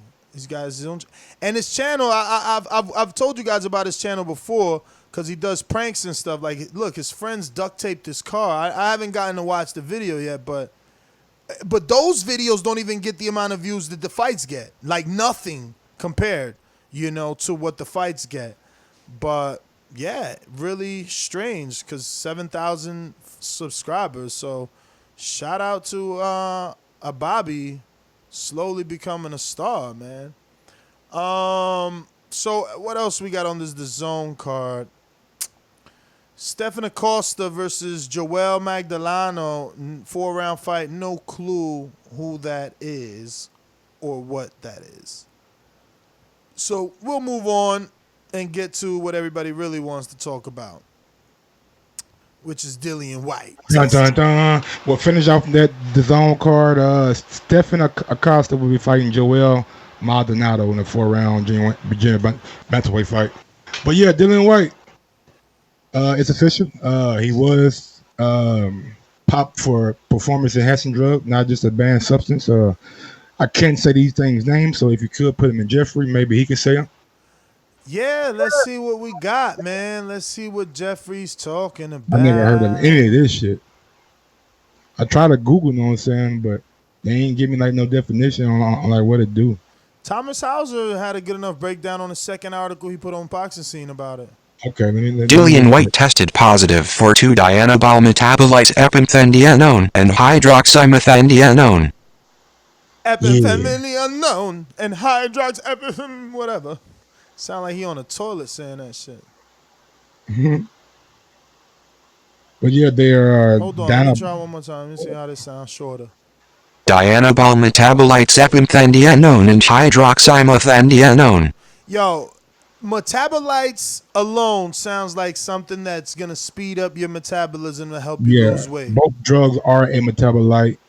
According to the Boxing Scene article, it's a byproduct of the body breaking down or metabolizing a drug into a different substance. When a drug is leaving the user system, it leaves these intermediate end products. Dianabol is an antibiotic steroid that is taken orally, often in tablet form. It was developed in 1955 to treat hypogonadism, but is no longer used medically and is no longer available in more countries, including the United States. It can still be purchased in the United Kingdom and is often used as a performance-enhancing drug, particularly by bodybuilders. Among its main side effects, it can cause serious liver damage. Yo, why all the drugs come from bodybuilders? I know, right? They say both drugs can, and White's A sample was very small.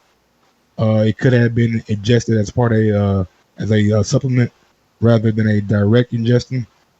But we don't know. You know what I'm saying? He's possibly going to be facing like a 4-year ban over there in the UK. Hell no. I mean, shit, he already been caught once. The way Eddie Hearn talking about it, it's like it's already a done deal, which is sad, right? The whole interview is like, yo, we found out 2 days before. The reason we ain't tell Rivas is because we don't got to tell Rivas because Dillian White had a hearing with UCAD and you can ask for an explanation. Yeah, and then go test the B sample. So that takes 24 to 48 hours and bullshit. But that's what I'm saying, bro. And the interviewer, this is what I mean. It is mad trash dudes out here holding the mic and the camera because it's like, how you let him get away? Like, how is it okay to be cleared for a fight? Like, I tested positive. So they like, yo, why you test positive? Nah, well, I think it's because I'm taking this supplement. And they like, oh, all right, we ain't going to test your B sample, which is exactly why we have 2 samples for this specific reason. We're just going to ignore that shit, clear you, and let you fight, and then what? Continue the investigation after the fight? And where's the morality at? You know what I'm saying? If you know as a promoter that a guy is possibly getting there with a banned something that should not be in his body, where's the due diligence and the morality? Well, Eddie's stance is, I'm not a doctor, I'm not a chemist. You ain't gotta be a doctor, bro. No, he's saying, I'm not a doctor, I'm not a chemist. I don't know what they popped for, but I know that they cleared them. That's what he's saying. No different than in courtroom when the prosecutor has to share the evidence that they find with the defendant so they can make a proper decision on the case. Absolutely. Same thing should go for Eddie Hearn when it comes to this shit. Like, we cannot let Eddie, like, I like Eddie, man. He's, in my opinion, he's a good promoter, you know what I'm saying? I hear him doing this thing, but in this case, he's totally wrong. Like, if you knew about it 2 days before, 3 days before, should definitely inform the Rivas camp and let them know what's going on. Also, in that fucking fight, Rivas and them said that they weren't allowed to like bring some gloves that they wanted to use, and they had one pair, and luckily it was okay because they were fine. But Dillian White had some gloves that they didn't even see in the like picking out process. He came with some totally different gloves, and they was not aware, and they couldn't even inspect the gloves before the fight. Yeah, they filed a petition beforehand. Before the fight even started, they already filed their petition on those gloves. So a lot of shakiness going on with this fight, man. You know, you watch the video on IFL. If you watch the video on IFL of Dillian White in his post locker room, he says, man, it was a tough camp. Bruh, he said, bruh, it was a tough camp. I was 130 kilos. That's 286 or 289 pounds. Okay? Now, he don't look ripped, Mike. It's not hard to lose 20 pounds. Never look ripped. It's not hard to lose 20 pounds, but these heavyweights are not running.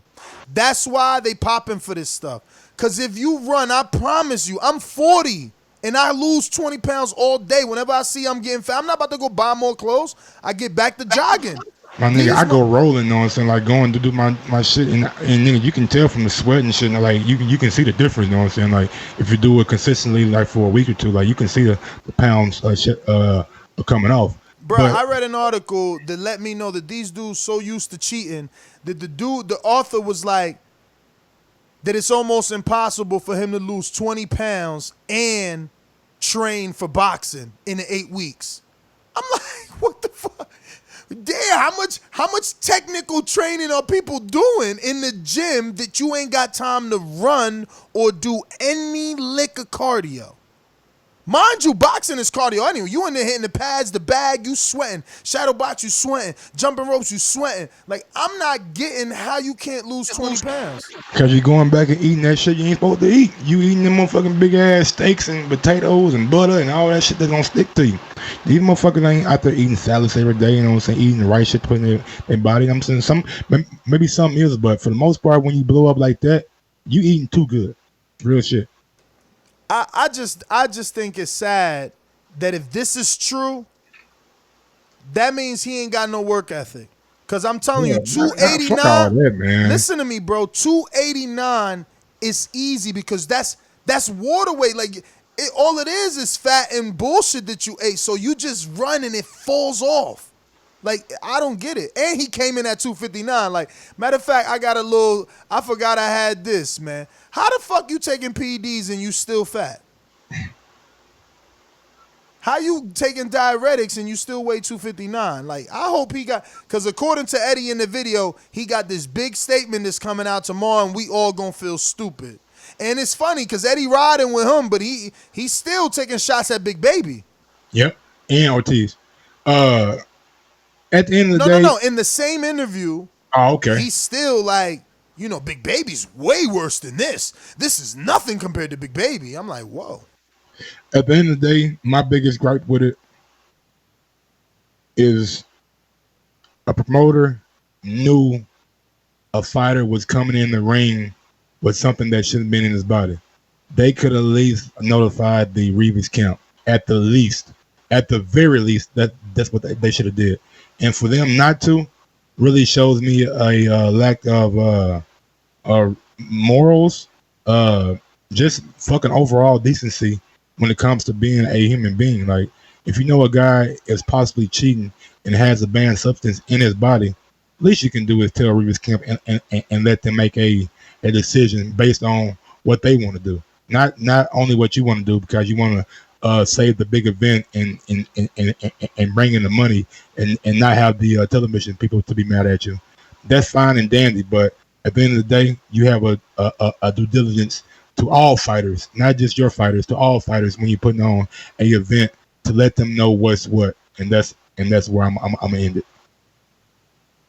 Yo, I got Alex Lemon like, yo, Ness, you never made your pick. You know he's a Ramirez fan. Yeah, you sure did. You sure did. Cause I don't know, man. Well, until you find out, we can move on to Canelo and Kovalev. You kind of already touched on it, you know what I'm saying? We all know that this fight been rumored for a long time. Canelo wants to move up and really test himself. Is that the biggest fight? Like, I can't believe that's the only news that's sticking with Canelo in terms of opponent. Like, is that his biggest fight? It's like it's a fight that we didn't even expect. You know what I'm saying? Like we weren't talking about this last year. It's like out of nowhere. You know what I'm saying? And it's the guy that coming off a victory against a guy who beat him. You know what I'm saying? And show some boxing ability and who's known as the Crusher, who's known as a big puncher, who's known as a guy who put down Andre Ward. So, yeah, it's a big fight for Canelo. And when Canelo makes these kind of moves, it's a lot of doubt because of him moving up. Like, can Canelo really beat Kovalev with a power beat too much for him? He just faced a big time puncher in Gennady, but he's facing another big puncher that's at 175. So there's a lot of questions. So when questions occur, then more people and more eyes will be on that particular topic because they want to see, can Canelo really do it? Can Canelo overcome this big obstacle in Kovalev and become a 175 champion? Like, from 147 to 175, you've been champion in every division. That's a nice motherfucking resume. That's a nice legacy. That's nice Hall of Famer type shit. You know what I'm saying? Yeah. I mean, I like the fight, bro. I just can't believe that Kovalev would postpone the Anthony Yarde fight. That's what's strange to me. He don't want to lose.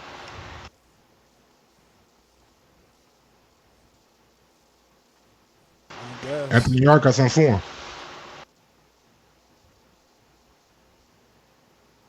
So, moving on, news and notes or phone calls? What are we doing here?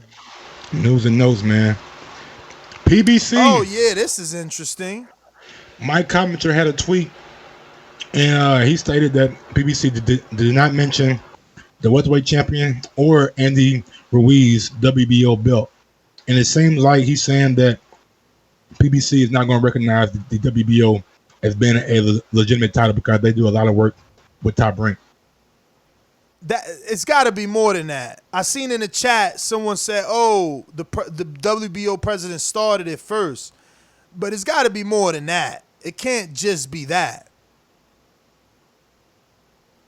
I mean, I don't know what it is, but if you're gonna go down this route, let's go down. Let me screen share with you. Austin Trout wasn't no champion. He's one of your PBC fighters. A lot of guys with these belts, like Shakur Stevenson, not gonna be a real champion in y'all eyes. Y'all don't want him to unify with Gary Russell or Leo Santa Cruz. That's not a big fight. I mean, Lomachenko and Tank, y'all don't want that belt. Come on, man. Like a lot of titles at 140. Like we're not going to see Errol Spence and Terrence Crawford. I mean, we're not going to see. Well, maybe they taking a stance, Mike, because WBO doesn't rank PBC fighters. I think that the only division where you see a ranked PBC fighter is the welterweight division. That's true. But okay, Derevchenko is in the WBO at number 9. But isn't it all about how the PBC like pushes the fighters down certain routes? Yeah, bro, I literally can't. I mean, unless people can correct me if I'm wrong, but this is the biggest division right here. Danny and Lipinets are both in the WBO, and Luis Collazo at 147. He's at the top right now. Yeah, but he's still out, no? Is he? I didn't know that. I'm pretty sure. Dudes don't leave out, man. But this is like a slippery slope, man. So we're not gonna get Andre versus Charlo. Come on, man. Like, well, I mean, are they not within their right to take a stance? I mean, I'm going through the rankings. Are you not looking? Show me I the PBC. understand the stance, but like, we still want the big fights. Like, are we not gonna make the big? So you're saying, yo, regardless that they not ranking you, keep paying them. I'm not saying that at all. Try to fight them. Don't pay them. Like, you ain't gotta pay them. But if we're gonna go champion against champion, do you gotta pay them then? Like I thought like a unification. I don't know, man. I'm at 140, and I don't see a PBC fight at 140 either. I don't really know PBC fighters that have it at 140 right now. I'm at 135. I don't see a PBC fighter. I'm just saying, man, it's a slippery slope. If you're not gonna recognize, unless Lee Selby is PBC, which is a possibility. It was rumored of him fighting Broner. It's a possibility. And then at 130, bro, this is insane. I get it now. Like, how is it that we're at 126 and we still, like, you know, it's less than 5 PBC fighters on all the divisions? I'm just saying, like none of these guys are PBC. Are you looking at this, though? I understand what you're doing, but with, like, if you're gonna do this, like, you're gonna take out is Mayweather. But what do like, you mean? I mean, if you look at the television screen, there's 3 other sanctioning bodies that are ranking them. You're saying if you're gonna do this, no, you're not understanding, because you keep using the words "if you're gonna do this," meaning if Al and PBC are gonna take this stance. Yes. When obviously it is the WBO who has taken a stance. We don't know that for how the fuck don't you know that, bro? We just went through maybe 7 Al divisions. Is not pushing down the WBO route and paying the WBO sanctioning fees. We know how sanctioning fees go. Come on, man. I see no one here. And then, like, what I'm saying is, are we not gonna get champion versus champion? I don't give a fuck about the ranking shit. I'm talking about champion versus champion. Are we not gonna get that in these divisions no more because PBC don't want to recognize the WBO title? So we freezing out Andre. We're gonna freeze out Billy Joe Saunders. We're gonna freeze out Terrence Crawford. We're gonna freeze out Shakur Stevenson. Brother, WBO is obviously freezing them out. That's your opinion, and we just conflict. You're saying that's my opinion. I'm showing you facts. You don't want to look at the screen. I am not talking about the ranking. I'm talking about unifications. Oh my unification, God. So Mike, let me get this straight. I'm a fighter that you don't recognize.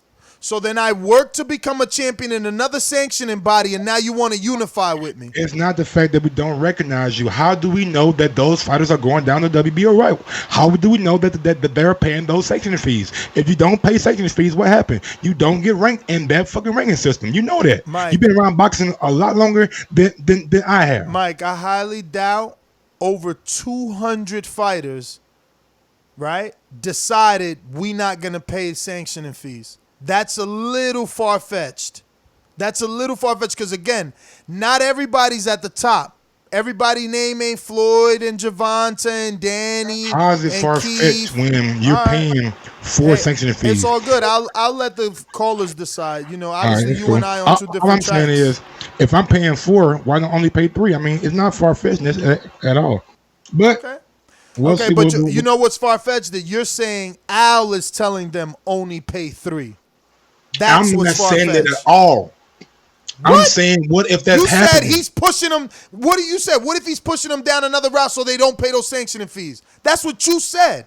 And I'm staying on my stance that that's highly unlikely. What's more likely is that this sanctioning body in every single division I've shown you outside of the welterweight has no PBC fighters. That's what's likely. That they decided to say, fuck y'all then. And it's funny that it comes to light because week after week, show after show, me and you say that the WBO is a Frank Warren top rank belt. Yes, but sir. now we literally see by combing through the rankings that they do not allow PBC to be ranked. But you can believe what you want. I don't agree, bro. I mean, that's cool. These rankings are updated on the 21st. That's 4 days ago. So you believe what you want. You believe what you want. All right, moving on. What we already talked about, Oscar. Amir Khan feels like he saw flaws in Manny Pacquiao, and he feel like he can exploit them. So I don't know what Amir is talking about, but if Amir fights Pacquiao in November, he will get beat. Mark my words. Jesse Maldonado will face Rafael Riviera on August 17th on the Navarrete card. Navarrete, the guy who beat Dogbay, he's having a title of defense, so big ups to him. Plant and Lee. Peak viewership of 1.4 million on Fox. That's crazy. 1.14 million on Fox. That's good. Perfectly happened, like I said. You put Caleb Plant, an all-American kind of guy, you know what I'm saying, tell the story, and he get a big-time KO that's going to push his stardom even up farther, in my opinion. Evan Holyfield, son of Evander Holyfield, signs with Main Events. Julio Cesar Chavez Jr. versus Everett Bravo, set for August 10th. Julio Cesar Chavez Jr. is back in action. Floyd Mayweather has been named special advisor to the Chinese boxing team. So Floyd is going to be over there giving Chinese guys tips and hopes of making a medal run in the 2020 Olympics. Also, Thomas Patrick Ward signs with Dimitri Salita. I've seen Thomas Patrick Ward on Showbox where he just dogs, bro. He boxed the shit out this dude. They say Thomas Patrick Ward in like 28 fights has never lost a round in his professional fight. So big ups to him. Kubrat Pulev suspension has been lifted by the California State Athletic Commission, so he will no longer be banned for his transgressions or mishap or not transgression. And he out here laughing in their face. He did an interview with Joe Schmo, and the title's like, "Oh, Kubrat Pulev tries to forcefully kiss me." And then he did another interview with Helen Yee, like, Kubrat Pulev did not kiss Helen Yee. And it's like, yo, man, I don't know, bro. Niggas ain't got no respect, bro. He got no respect. And last but not least, we're going to say it again, RIP to Maxim Dadashev and Hugo Santillan. So rest in peace to those guys. And just, man, when you fighters, when you get in the ring, make sure you're just in tip-top shape. And I know sometimes you can't not let these things happen, but end of the day, man, as a sport, we need to put some things in place where it's going to benefit and look out for the fighter's safety. I think what the New York State Athletic Commission does in between rounds when they check on fighters and look at fighters and make sure that they're okay, a lot of commissions are going to have to start doing that too.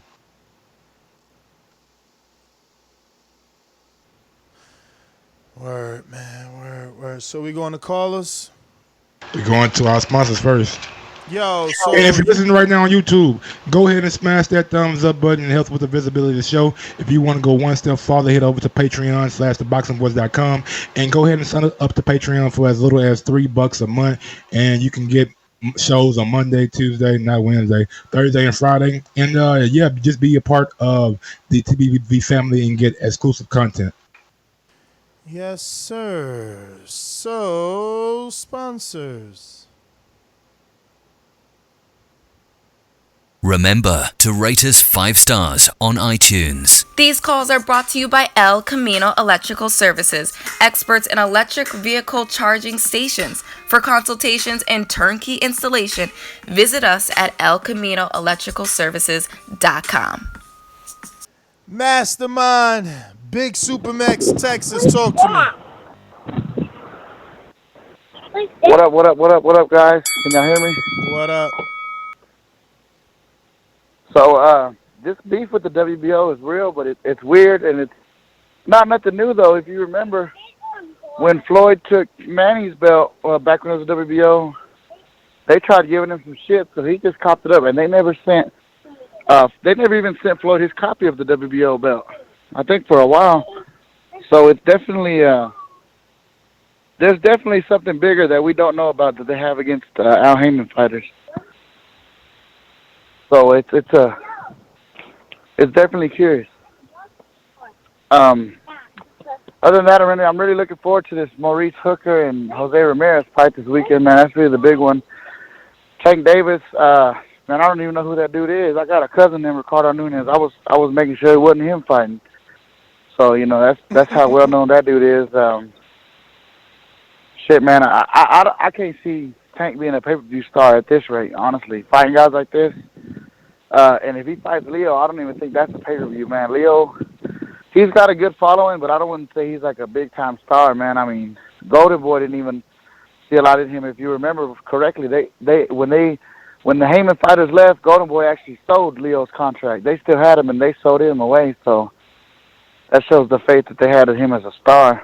But other than the Dillian White thing, man, what can I say, dude? It's how you look like that and you taking steroids, man.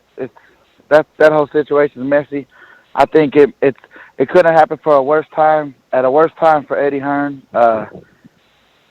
Definitely makes me want to call his morals into question. And if I'm a fighter, man, I don't want to do no business with Eddie Hearn right now, especially after what's taking place this weekend with 2 fighters losing their lives, and you allow someone like that to get in the ring and not notify me. Nah, man, I can't do that. But everybody smash that like button, subscribe to Patreon. That's my call, fellas. Appreciate it. Joseph, thanks for calling in. We're gonna go out to Boomeranga. Put that back on. It's money to shit. Working that brick. Go, Junior. Don't touch it. Diamonds wet like a fish. Pull up with them sticks. Come fuck with the clique. We fucked on your bitch. She sucking the dick. I'm whipping the work.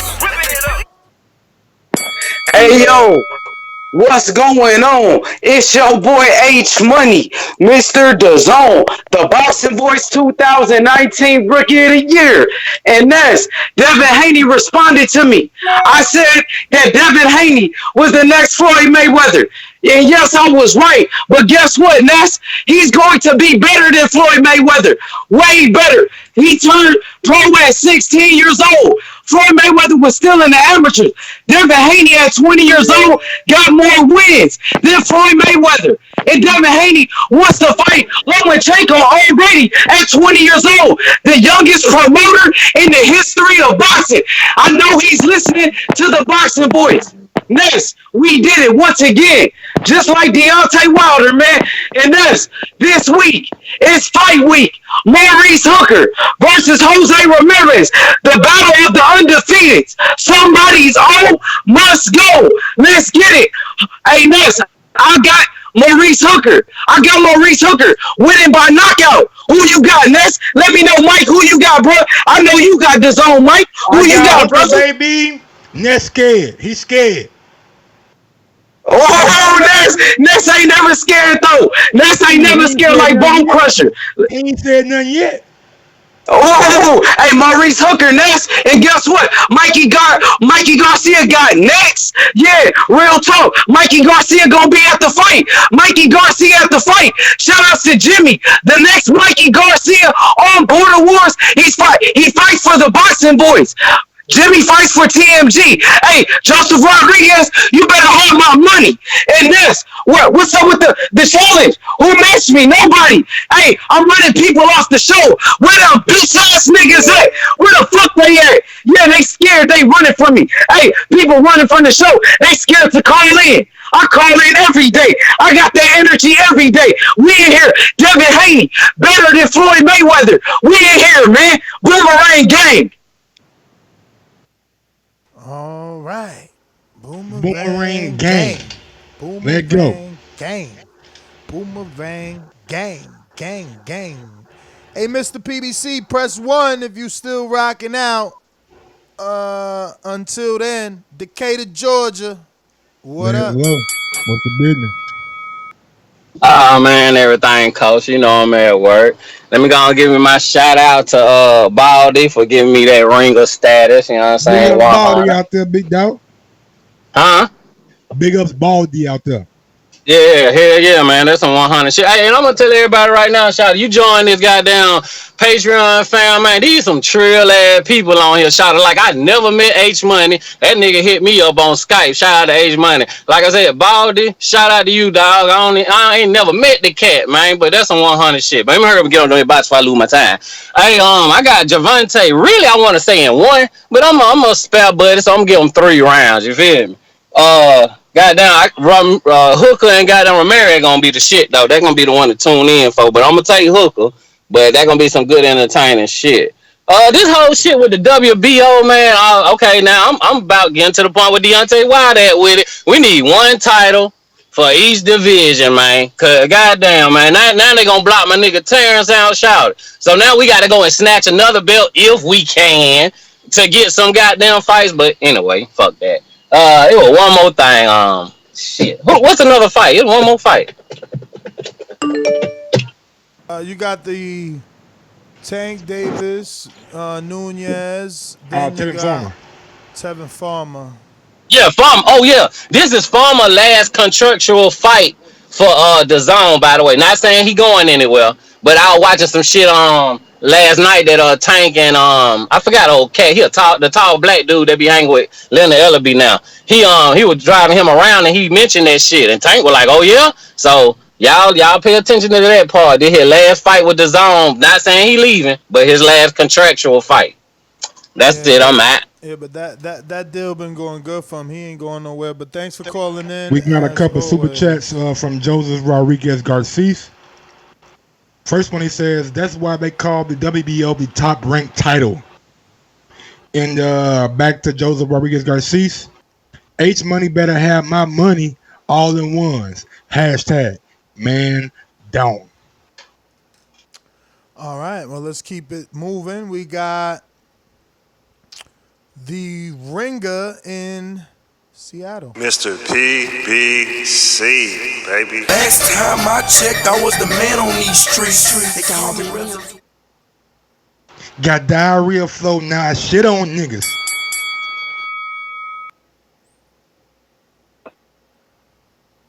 Even when I'm constipated, I still shit on niggas. Mr. PBC. I'm some super friends in the Legion of Doom.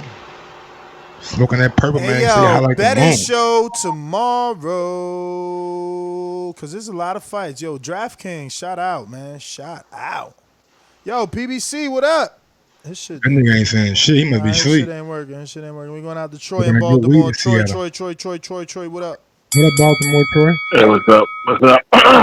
I'm gonna hold up on giving my thoughts on White because there's still so many questions. But if he's dirty, then he needs to be banned. You know, I've never heard of a 4 to 8 year ban, and I've been watching and involved in boxing for over 30 years. I've never heard anyone be involved. I've never heard of anyone being banned for 4 or 8 years. And I know fighters that have repeatedly failed. And they never gotten 4 years or 8 years. What's the UK shit? I don't know what that is, but I just read somewhere that he was cleared. I mean, he cleared something, but that's on another show. You can check that out if you want to. But I'll wait, man. But if he's dirty, then you know what? He's gonna have to get the same treatment as any other dirty fighter. And Nestor, you were talking about Tank's friends who died from violence. One of them was Telly. Telly's the one that actually got him into the gym. That was his boy, Telly. And Telly wasn't in the streets. Telly was just defending a friend of his, and he handled some business, and the dude came back and shot him. Telly was never a street, he was never in the streets like that. That was his boy. They were ridiculously close, But it just strikes me as strange. Let me ask you a question right quick, man. Are you born and raised in Baltimore? No, man. No, I'm not. I am not. Okay. How long you been living there? No. 30 years. Okay, so you know pretty much good about like shit. How common is that shit like for like kids to be taken from their mothers in Baltimore and going through the system and seeing like just seeing Tank's story? It's a lot of hurt in that motherfucker, you know what I'm saying?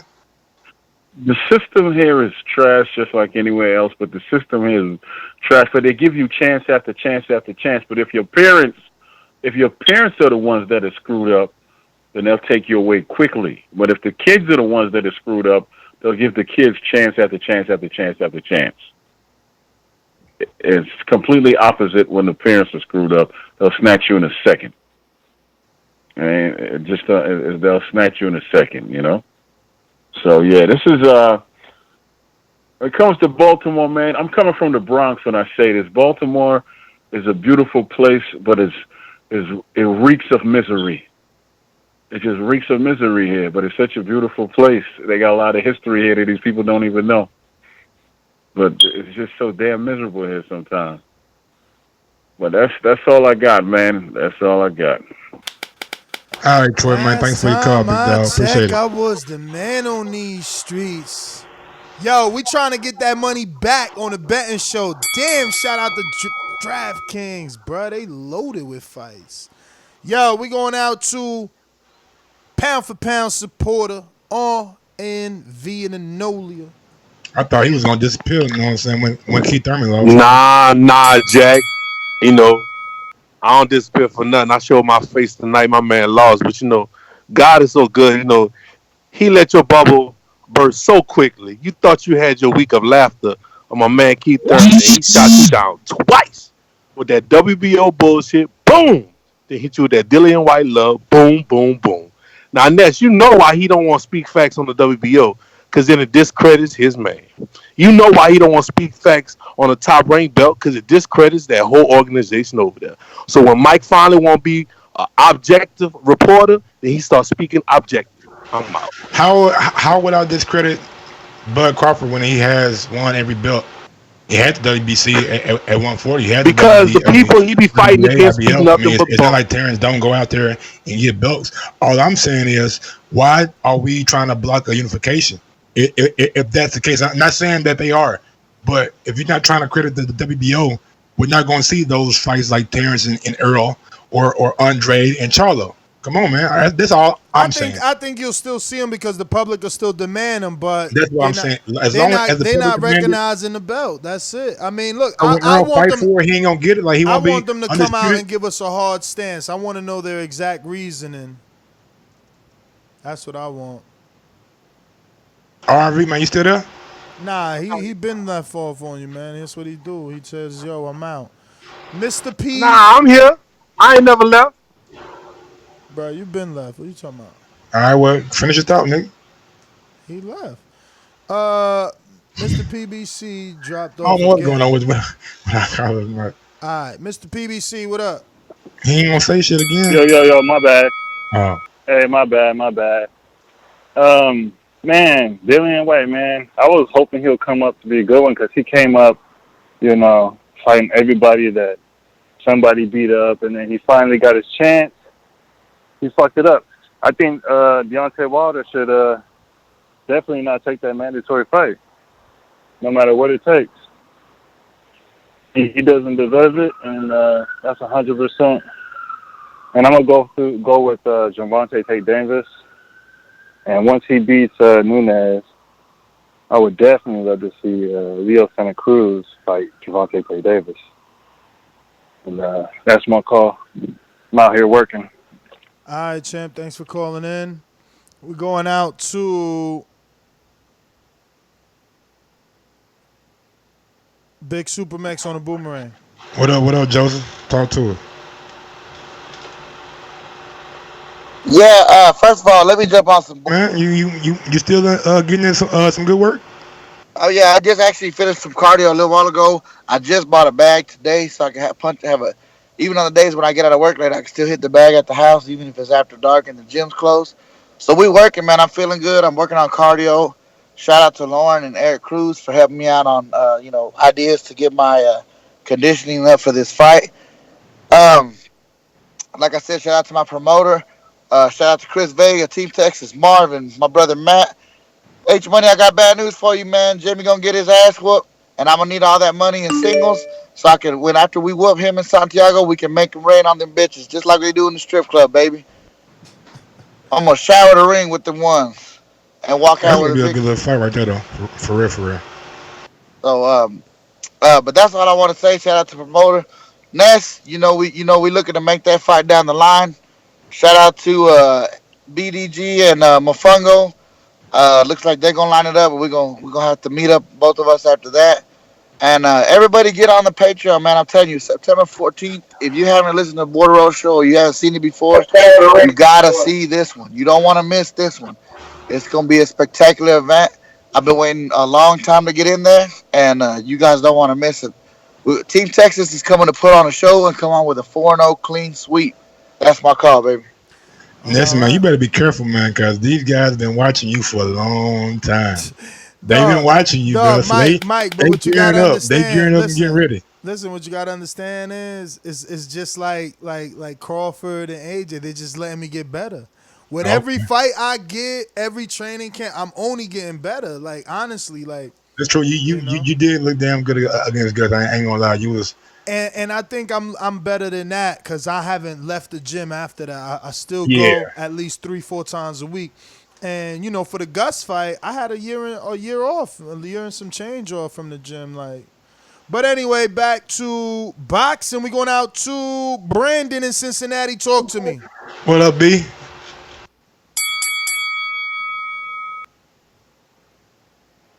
Give me on the DAZN card. And that one tough. I'm gonna take Ramirez, man. I know I'm gonna probably regret it. I'm gonna go Ramirez, Tevin Farmer.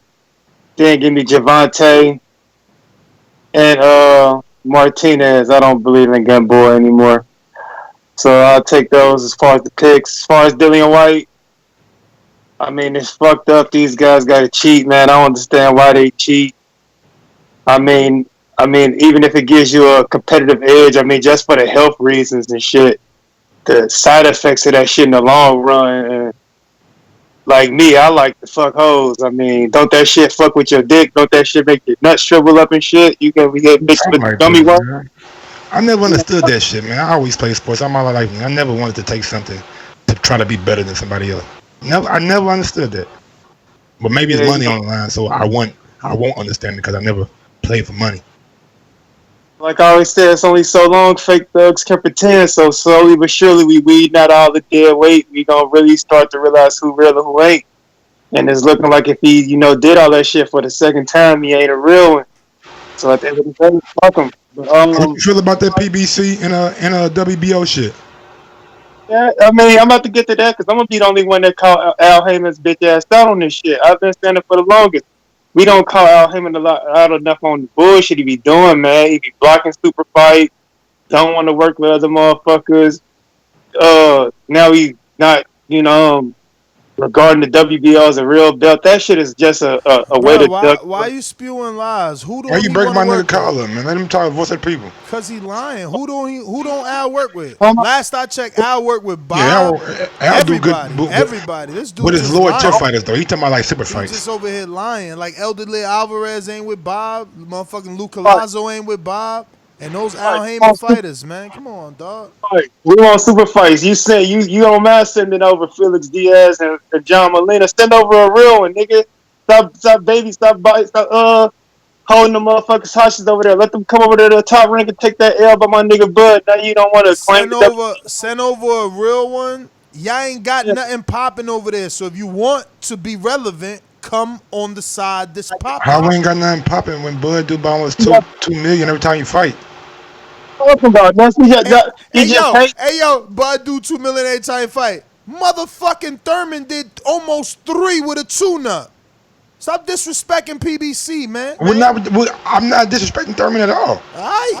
But you're saying he's not relevant when he do a good viewership. That's my whole point. He doing a good viewership. He doing a good viewership versus a former champ. Last time I checked, Josecito wasn't a former champ. Neither was Jose Benavidez. What? Neither was Jose Benavidez. Yes, he was. He was a regular champ. He beat Mauricio Herrera for his belt. I keep telling you that. You just called Pacquiao a champ. Now you want to just pick and choose which regular? When I call Pacquiao a champ? Oh, you wasn't calling Pacquiao a champ. No, hell no, the fuck I wouldn't. You might say nigga and allow me. I never recognized that fucking regular belt. Yeah. Go ahead, Brent. I'm sorry. Man, you only got 2 seconds, man. Man, he didn't want to talk. No. Go to the next call, the big dog. He gone. We going out to 757-462. New caller. Who this? 757. What is that again? That's VA. Yeah. VA. That's VA, man. You want to step us on, big dog? Man. Hey, listen. Who this?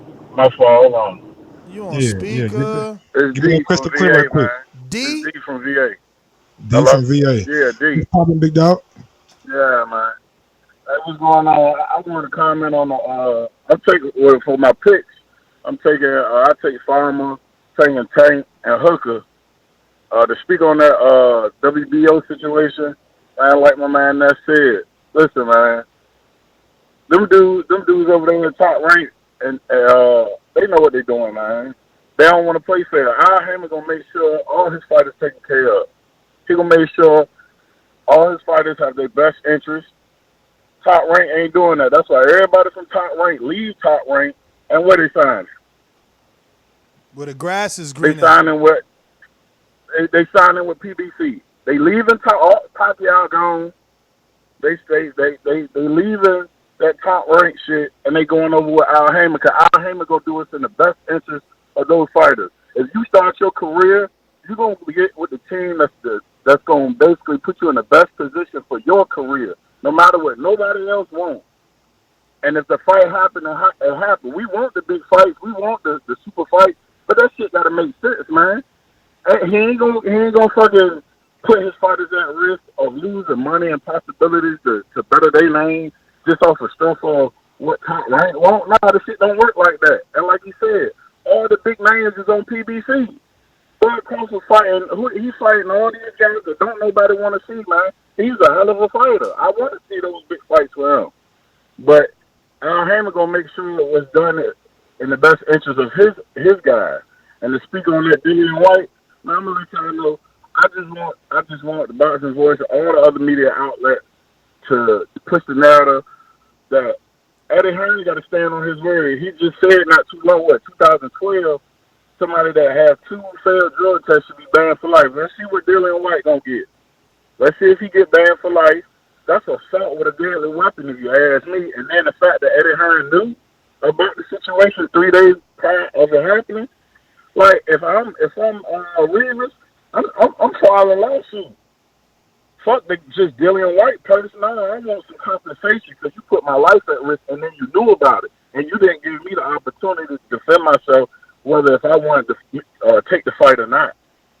Like, this shit got to stop. We got to clean up the sport of boxing, man. And that motherfucker Eddie Hearn, man, hey, man, he got a good talk game. He got a good talk game. But, man, this is the best time for it to happen because he was just running his mouth about Gerald Big David Miller. Let's see what he's going to say about Dillian White.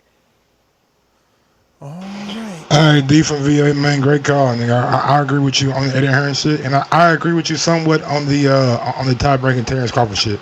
But yeah, man, great call though, great call. Terrence, talk to me on Skype. What up, T?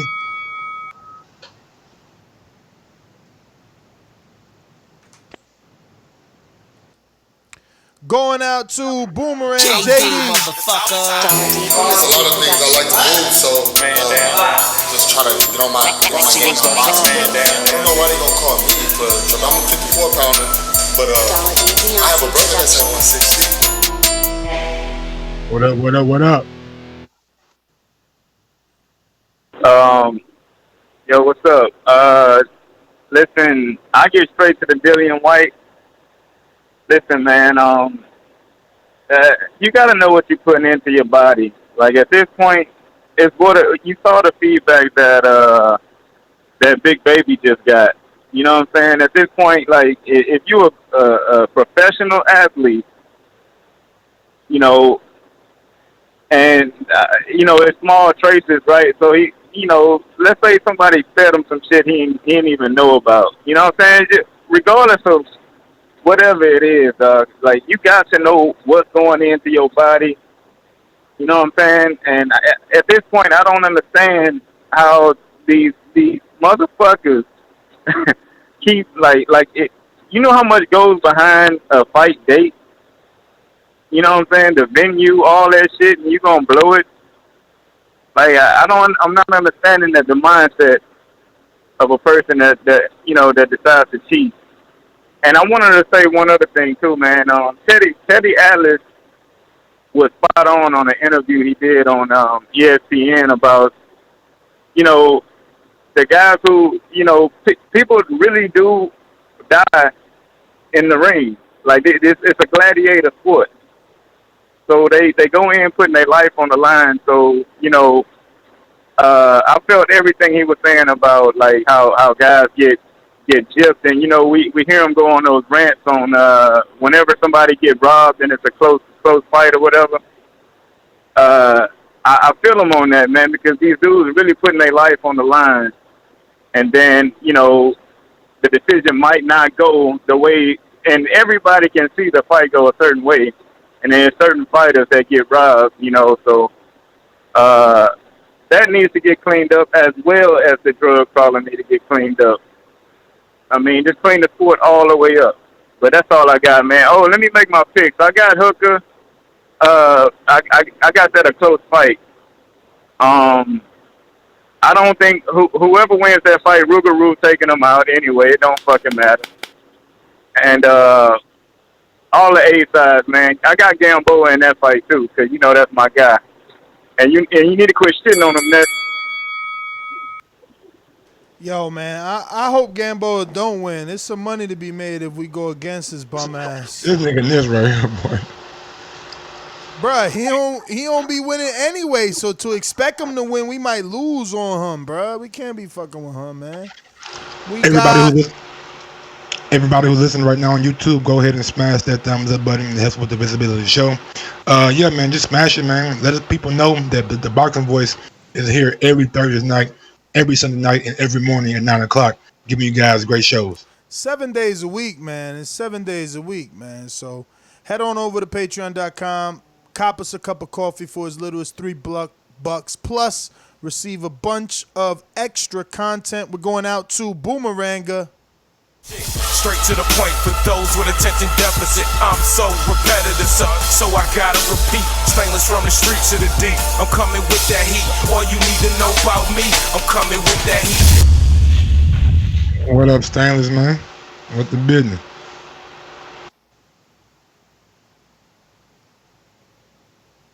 Got this whole. I know we got this whole Ramirez Hooker card and the Davis Nunez card, but I mean with the recent Delta action data shit, did they say somebody else died too? Yo, you two up on the mic, man. You muffled as hell. What you say? I ain't hear nothing he said, my nigga. I said, didn't they say somebody else died too? Yes. Or was it just natural data shit? Okay, I cannot hear this nigga. I don't know what that is, man. I'll tell you what, we'll call that. I'm gonna call and start. We can't understand you, Stainless. He said he gonna call on Skype. I think That's what he said. Okay. Tony P, talk to me. What up, Tony P? Tony Two Touch. See you last week, nigga talking to a big boy. I'm off mute. Yeah, Yes, man, sir. come on with it. Hey, Mike, man, you my dog. Well, bro, you sound real corny with this WBO shit. And you and like, I don't know if you doing it for the show, but it's a bad look for your credibility, fam. What you mean? Explain it to me, homie. What you mean? What I mean? Like, no You don't want good PBC fights? fighter You has. don't want Charlo Like, how versus long the PBC Andre? was popping? You That's don't want Spence like versus 4 years? fucking Terrence Crawford? You don't want Yo, Shakur you asked Stevenson him to versus tell Gary you what he Russell? mean, and then you talked over him. Okay. Go ahead, man. I see your tactic. No PBC fighter has ever fought for a WBO belt but Floyd, and they never even gave What you him that mean, joint. Floyd fought Manny And listen, Pacquiao? He got the listen, WBO win. You're not listening. wait. He said but Floyd. No PBC fighter but Floyd. Listen, man. Stop. You too defensive, man. Right, hold on. Let me think real quick. Go ahead. Listen, and I know you like Crawford. Crawford and Errol gonna fight. That's the biggest fight for both of them. No WBO PBC belt fighter ever fought for a make WBO. or But Felix break that Diaz fight. came over and fought Terrence Crawford for his WBO title. John Molina Jr. came over and fought who? Terrence Crawford for his WBO title. So quit lying to the people. Next question. John Molina. That's what you gonna lean your hat on? So Well, you next said no, next you went said to no off- PBC fighter. So when And- but Mike, and that was real Mike, quick. But That was Mike, real quick. But Mike, isn't it ironic that when I say Al does deal with Bob Arum, you say, oh, but them second tier No, fighters. all right, whoa. That ain't the argument right now, nigga. I He know, said but he- you no, you diminish can't come in those and try to fighters. put a- You Why you diminish trying to those put a cape fighters. on? You're Is he not your partner, listening. nigga? You're not Or listening. am I your partner? You're not Me and listening. him arguing. You're He not ain't bring you in listening, it. though. Chill You're not out. listening, though. Relax. Don't help him. Back up. But you're not listening, though. Because it's not your argument. I don't have to listen to you. I'm trying to listen to him. All right, Come go here, ahead. sir. Go ahead, Tony P. He cheating, you see him. No, Mike, what you gonna say, bro? I just told you what I said, man. You said no PBC fighter ever fought for the WBO title, and I just gave you two. You said no. You said Molina. That's it. Molina And Felix Diaz. He counting all Crawford fights. You know what I'm saying? It's easy. It's easy. He said. So, all right. I mean, he said So no you PBC. pick- I'm just trying you to pick two, combat what he said. You listen. You picked two, but we're on that time shows you limit. every weight class, the top 15, and there was like one dude out the whole shit. And like it don't even matter. The reality is the WBO don't mess with the PBC. Alida and that's Alvarez it. fought Alida Alvarez fought Sergey Kovalev for his WBO title. And He the is abided by PBC our throwing hand. them It bones. was a vacant though. I mean, it was a mandatory. Remember? Don't matter. He still fought for the. I'm saying I'm combating what he said. No PBC fighter fights for a WBO title. That's all I'm doing. It's true. No, it's not, my nigga. You can't pick three examples. 3 examples in how many years, Mike? You Bro, think you I said, only no, been no, no, watching no, no. boxing for 3 years. I don't have all the examples, my nigga. I'm going from where I've been watching boxing. But Mike, so those that are my in itself examples. is an indictment. Don't you hear that? That in itself is an indictment. That How's we're that talking- an indictment? Let me You finish. probably can't Let go me back and- finish. Let me finish. Okay, let me finish. Because if you make me, I will pull up those years to show you My when. nigga, pull him up. I don't care. I'm going off my knowledge of the sport. my God. I'm arguing him. You coming in with a cape trying to save him. Well, that's fine with me, nigga. Put your cape on. But I'm talking to him. I don't need PBC saving, fighter bro. fights for a WBO title. That's what he said. So he's lying to the public. I would not allow him to lie to our listeners. Sorry. All right, and all I'm saying is you've mentioned 3 WBO fights with a time gap of within 5 years. And That how is long an have Mike indictment. watched Let me boxing? finish my statement. No, because you're telling That is an people something, but indictment. you're not telling me the whole story. Oh, I've been watching boxing since 2015. Really became a hardcore about the end of Mike, 2000. the time you've been watching boxing has nothing to At do the with end of this. 2016. It got nothing to do with this. It has something to do with me because you're arguing my point. No, I'm trying to not. You're not. You see, again, from the beginning of this conversation with the call, I told you you're too defensive. So defensive that you can't listen. I'm not arguing the time that you've been watching boxing. I'm saying that you're given a 5-year gap with 3 fights. Think about how many months are in Off the 5 top years. of my head, Off not the doing top of my research. head, there's 60 months in 5 years. That's 60 greatness. months. So you're telling me that in awesome. 60 months, there's only 3 WBO I fights? have not been watching boxing for 5 years, so I don't know. And that is my point. Not your length of boxing, the length of time. It cannot be your point because you're trying to disprove something when I don't have that time scale. Ask somebody else who has that knowledge. They may have a better answer for you. So you're trying to paint my answer as being just totally wrong when with somebody else who has extensive I've never called you wrong, bro. Again, you're not listening because you're so... I never called you wrong. How could I call you wrong? You just mentioned 3 fights. Never mind. Exactly. You're so defensive. You're just adding shit. I never called you wrong.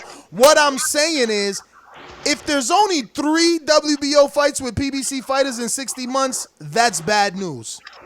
That's bad news. 60 months is a long time. That's my point. I don't know about those other years and year and a half. That's outside of my range. So 60 months, I'm probably more like 40, 44 months, something like that. All right. 4 years, 5 years, 44 months is 4 years at 48. So, 4 years, 5 years, same shit. What I'm saying is if in that time span you can only find 3 fights, that's bad. Off the top of my head, not doing research, I probably can't find more than this if given the opportunity. That's all I'm saying. Okay. So we got Robert Bonnie. Actually, it is Terrence. I'm going to go back to you. Okay, so what's up? You hear me? Yes, sir. Yo, this Southside, man. What up? Southside, Deuce, Southside, nigga, what's up, you bitch? did not sign up to Border Wars. Your name is not on there. You did not sign up. You better go check that registration form.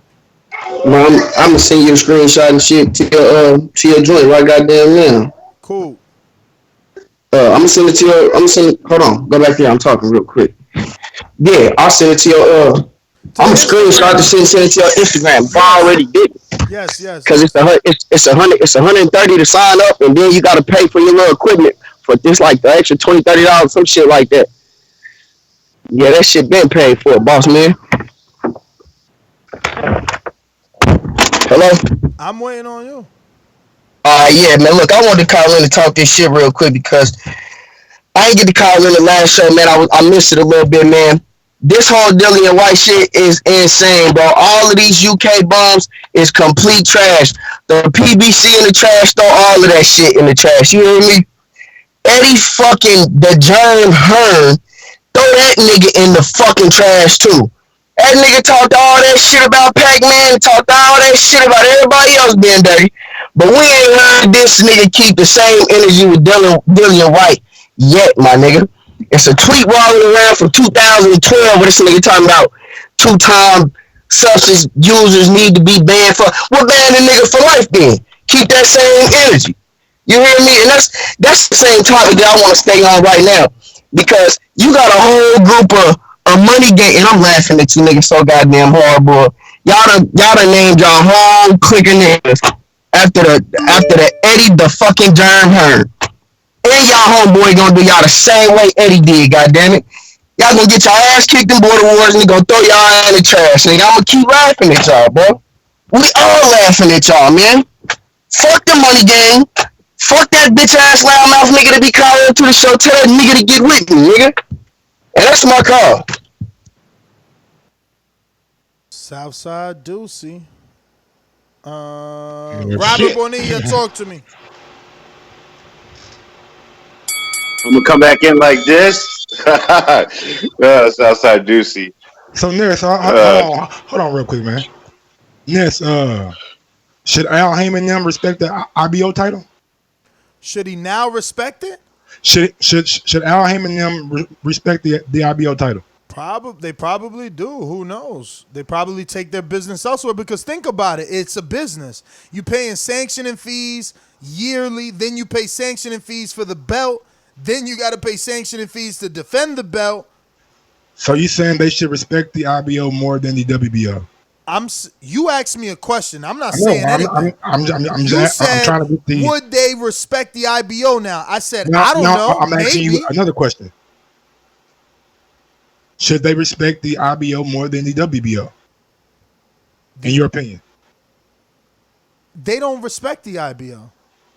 I'm I'm going off what you said. I asked you now, will Al Haymon and them try to fight for the IBO? You said that they maybe. Now I'm asking you, should exactly, they? Maybe isn't a yes. So how can we get a secondary it's not a yes. answer? It's not a yes. No, but I'm saying hypothetically, if it was a yes, do you think that they should put more value on the IBO than the WBO? Mike, answer that yourself. You said hypothetically if it was a yes. So now if you're telling me an entity is going to start paying sanctioning fees to the IBO, won't it make sense for them to start valuing the IBO, especially if they already came out and demoted the WBO? But I'm asking you for your opinion. Should they respect the IBO more than the WBO? But you want my opinion on a hypothetical yes. Because you said maybe. You didn't say no. Yeah, because again, they're a business. The same way that the WBO is a business. You know, they're going to need another, I'm assuming, I don't know. They've been dealing with 4 all this time. But again, I never paid attention to the WBO rankings not having PBC fighters till today.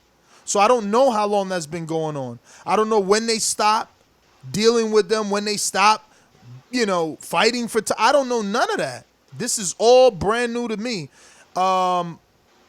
So going off the thought that they need another sanctioning body? I'm not saying that they need. I'm just asking, will they start? Yeah, well then we don't know. We don't know. Because you got to remember something that hasn't been said all show. I'm glad we kept talking about it.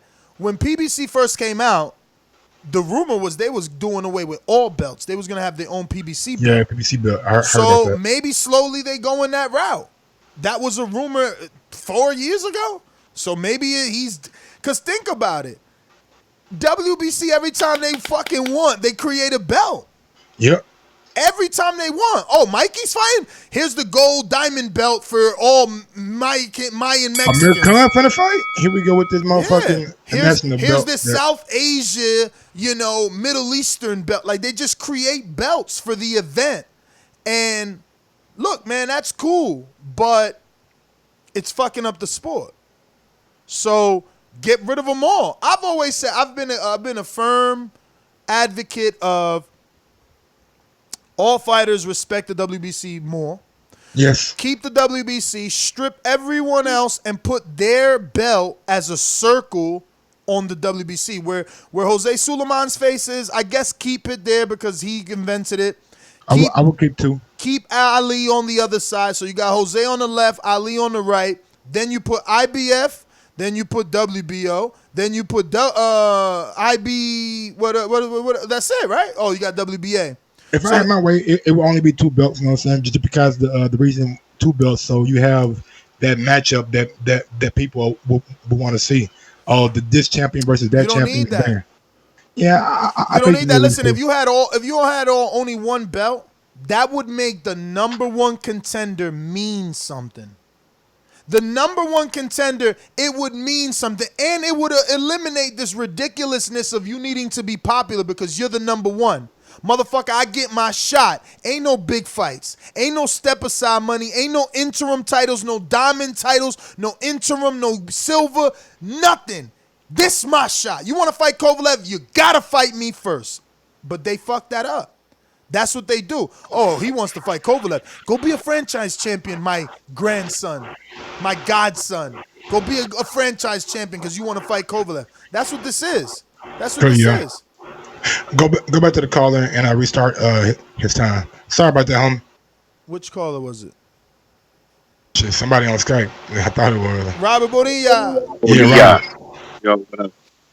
What's up, guys? I've been gone for a minute dealing with some personal family tragedies, but how is everything, bro? I know you. Yeah, man. Yeah, I heard about your house burning down, man. How everything getting better or not? Yeah. We getting back to where we was. Love and support from a lot of people around, but you can't hold us down. We're building back.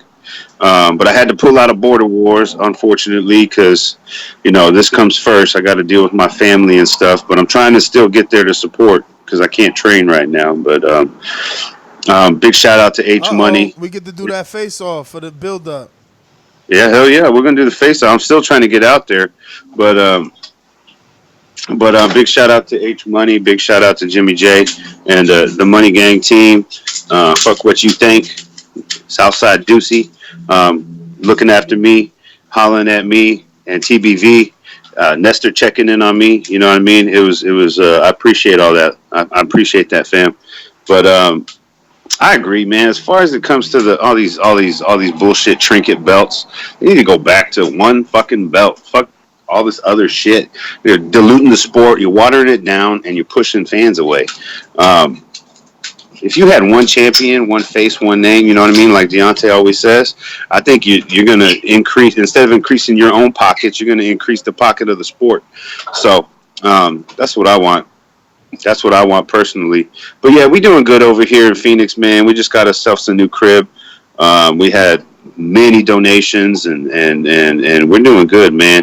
But I just want to say thank you for helping me through this too, man. Take my mind off it, listening to TBV, and I love every one of y'all, man. I appreciate it, and that's my time. Robert, man, thank you, and glad to hear things are back to, well, getting back, and you're doing better, you and the family. Send our love. We're going to keep these lines moving. We got alumni caller. Dollar DiBiase Productions. Come with me. Hail Mary, run quick, see what do we have here now? BoxingVoice.com.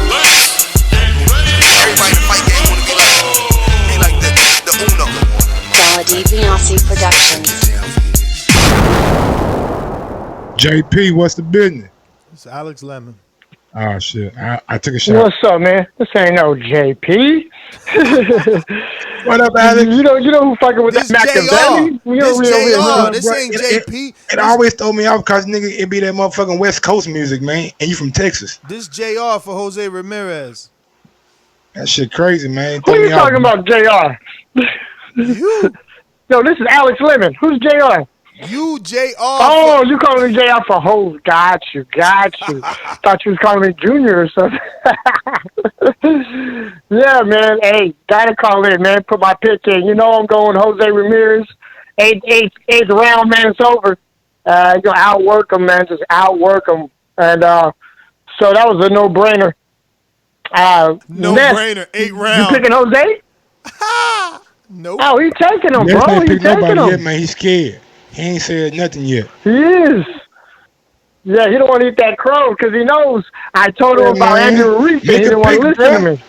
You nigga knew about this fight for about 3 months now. You ain't pick Andy Ruiz. Oh, man. Are you kidding me, Ness?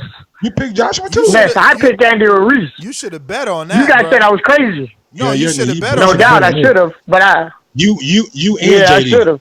Yo, I'm not even telling people that I picked an underdog if I ain't bet on it. Hell, me either. Andy was like 1,400 plus 1,400. It won't feel right, bro. You know what I'm saying? You get all that damn money used up on the table. I have to. I hear you, man. Hey, I had to, man, because I used to go out there at 5 o'clock in the sweaty heat over here in Cali and watch Andrew Reese fight underneath the tent over there in the casino, Indian gaming casino, bro. I used to watch him fight. So, shit, I know I was picking him. So, basically, you roll with your heart, not with the skills. It was just time you put in. Oh, no.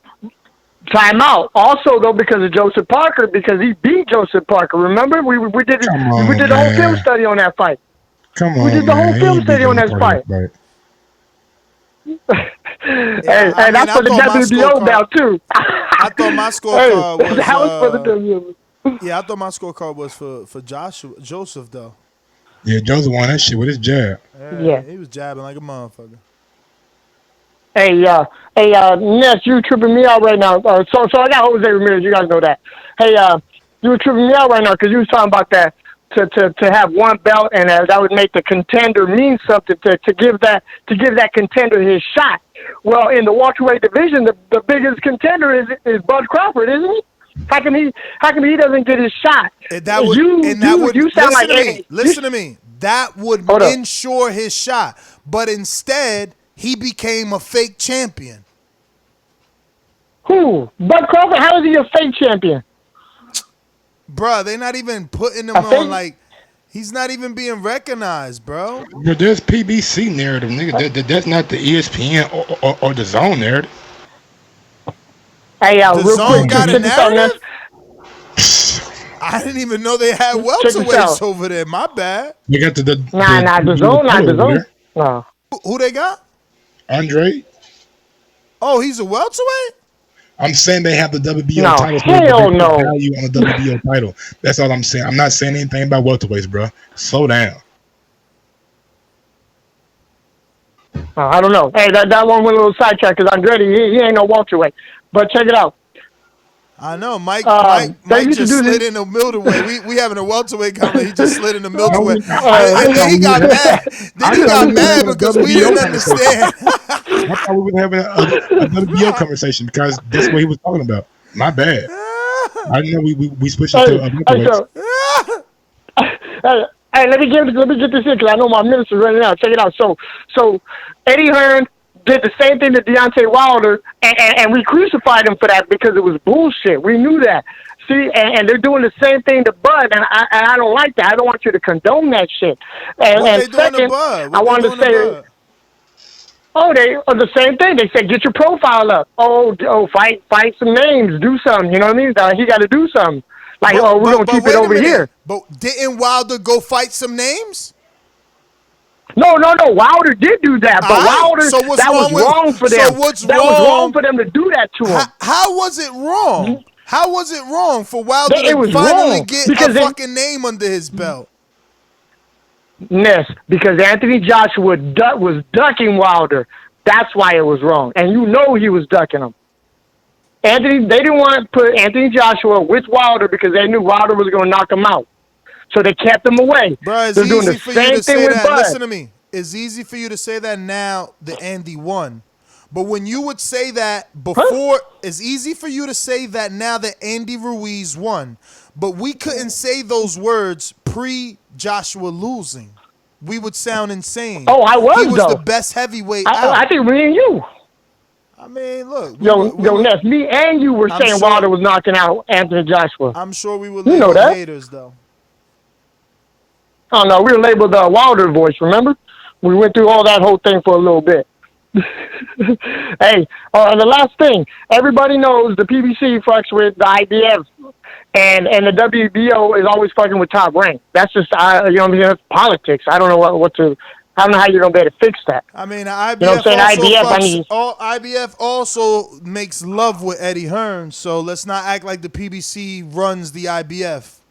Last I checked, the only vocal promoter getting extensions and postponements for fights through the IBF That's Eddie Hearn. is Eddie Hearn. Eddie Hearn, because he had that Kell Brook problem.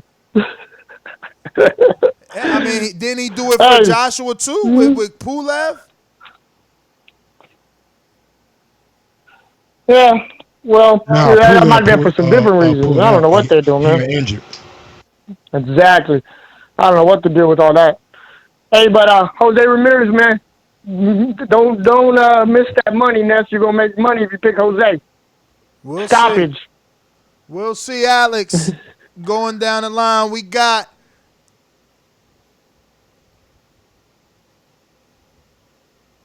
California.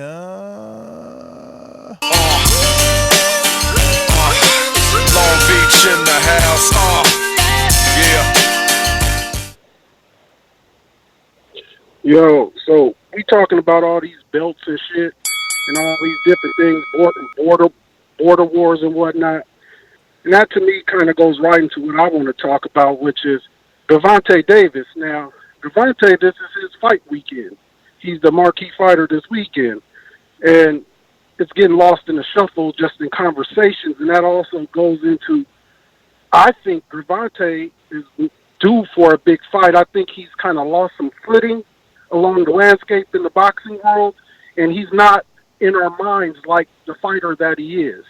And that's bad on PBC, if you ask me, when you have guys like Teofimo Lopez and Devin Haney, and these guys who I feel right now are generating more excitement than Gervonta Davis is. And you see Showtime and PBC ready to put some promotion behind him, trying to soften his image, bringing up that, he has a daughter. Looks like he might have even taken some speech classes because he's speaking a lot better for whatever reason. So, just wanted to bring that up, man, and how they kind of dropping the ball right there. Teofimo. I didn't get to give my take on Teofimo. Look, Teofimo's a mixture, and this is light. I don't need nobody to get on my throat about this, but somewhere you will find Teofimo in between Manny Pacquiao at the ceiling and Gamboa at the floor. And I think after his last fight, he's far closer to Gamboa than he is Pacquiao. I think once he goes up a weight class and he doesn't have, a lot of advantages as far as just pure power, I think he's kind of a one-trick pony like Gamboa. Fast hands, but really no ability to get him off other than pot shotting. I think the guy's way closer to Gamboa than he is Pacquiao. Crawford. Now, we're talking about these belts and unifications, this, that, and the other. Here's the biggest problem for Terrence. Terrence ain't getting money. Fuck them belts. He'd go to Gucci and Louis Vuitton and get a belt. Them checks, these guys he's fighting doesn't bring him that purse. I don't know the details, but I guarantee you, a guy like Danny Garcia and Sean Porter have made maybe close to double the money that Terrence has so far in his career. And that's just based on what we can pay you by what you're doing, who you're fighting, and the money that it's going to generate. So that's the biggest problem for Terrence. And we heard on your show, or you guys, the show you do in the morning, Bomac said, yeah, in about 2 years, we got 2 more fights. They going to be up out of there because Terrence is over here aging, man. Terrence is close to 30, if not, right? So he got to make that. He got to make that switch, man. More than belts and all the shit we like to talk about. This shit about checks. You'd rather be a champion in the bank than a champion in the ring. I'm out.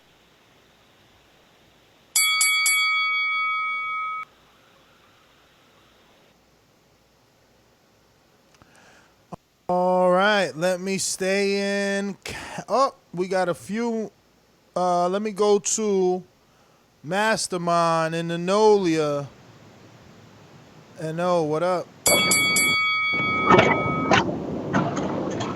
It's good. That's I'm in the truck, bro. I'm good with the audio. Like, you sound great.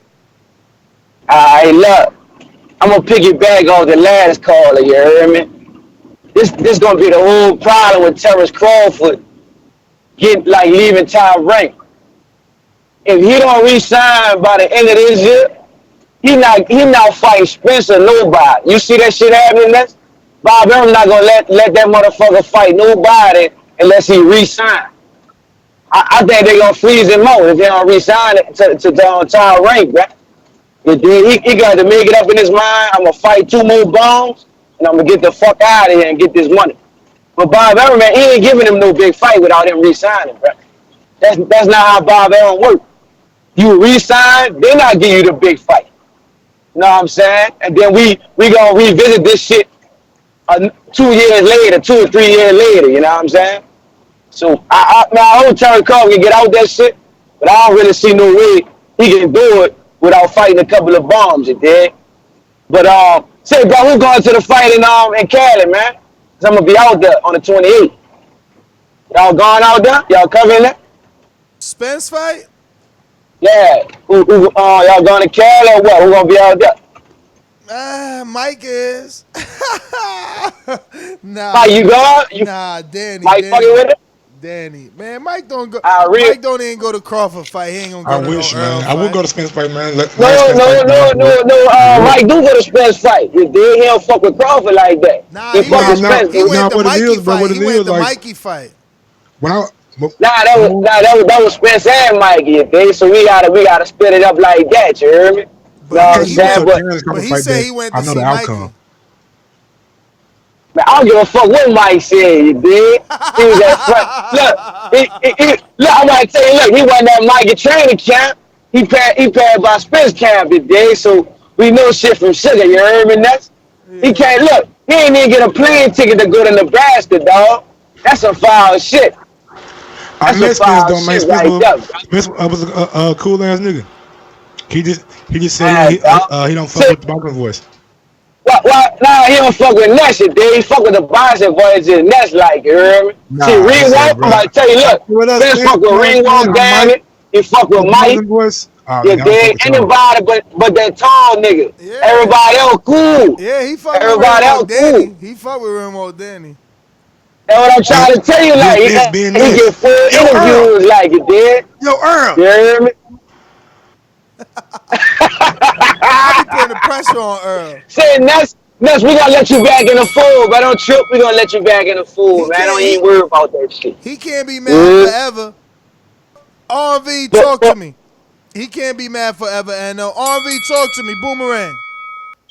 Man, what the fuck Mike talking about? My argument is because all I was watching was boxing for the past 4 years. Like that's the worst thing you ever said on this damn show. Mike, what's wrong with you? You high? Are you super high? You don't want to respond to me? Facts. I'm a bounce.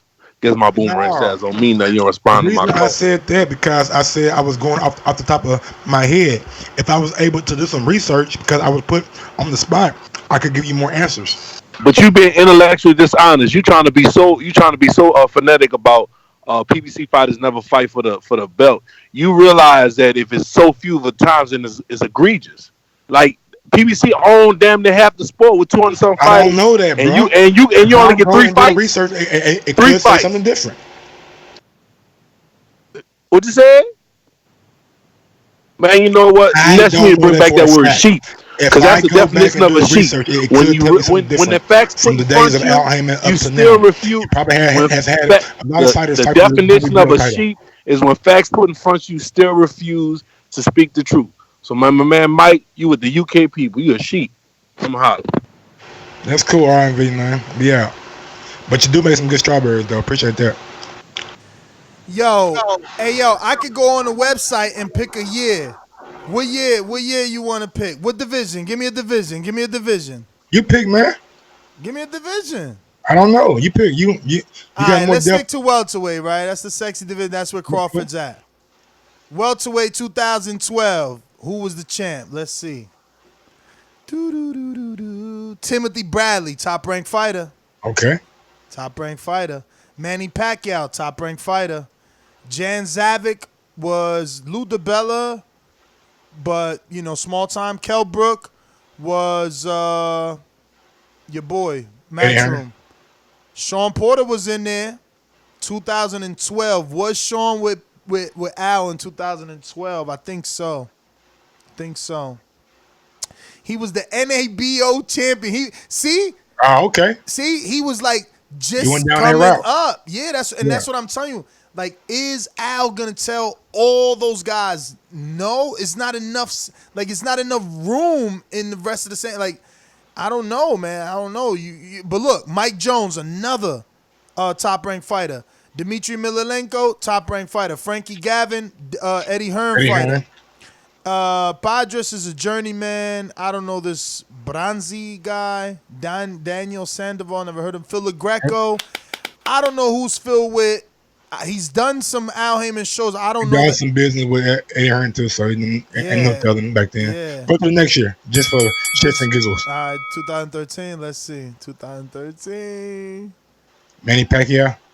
Let me see. That's a whole year because I'm keeping it on December. No, champion is still Timothy Bradley.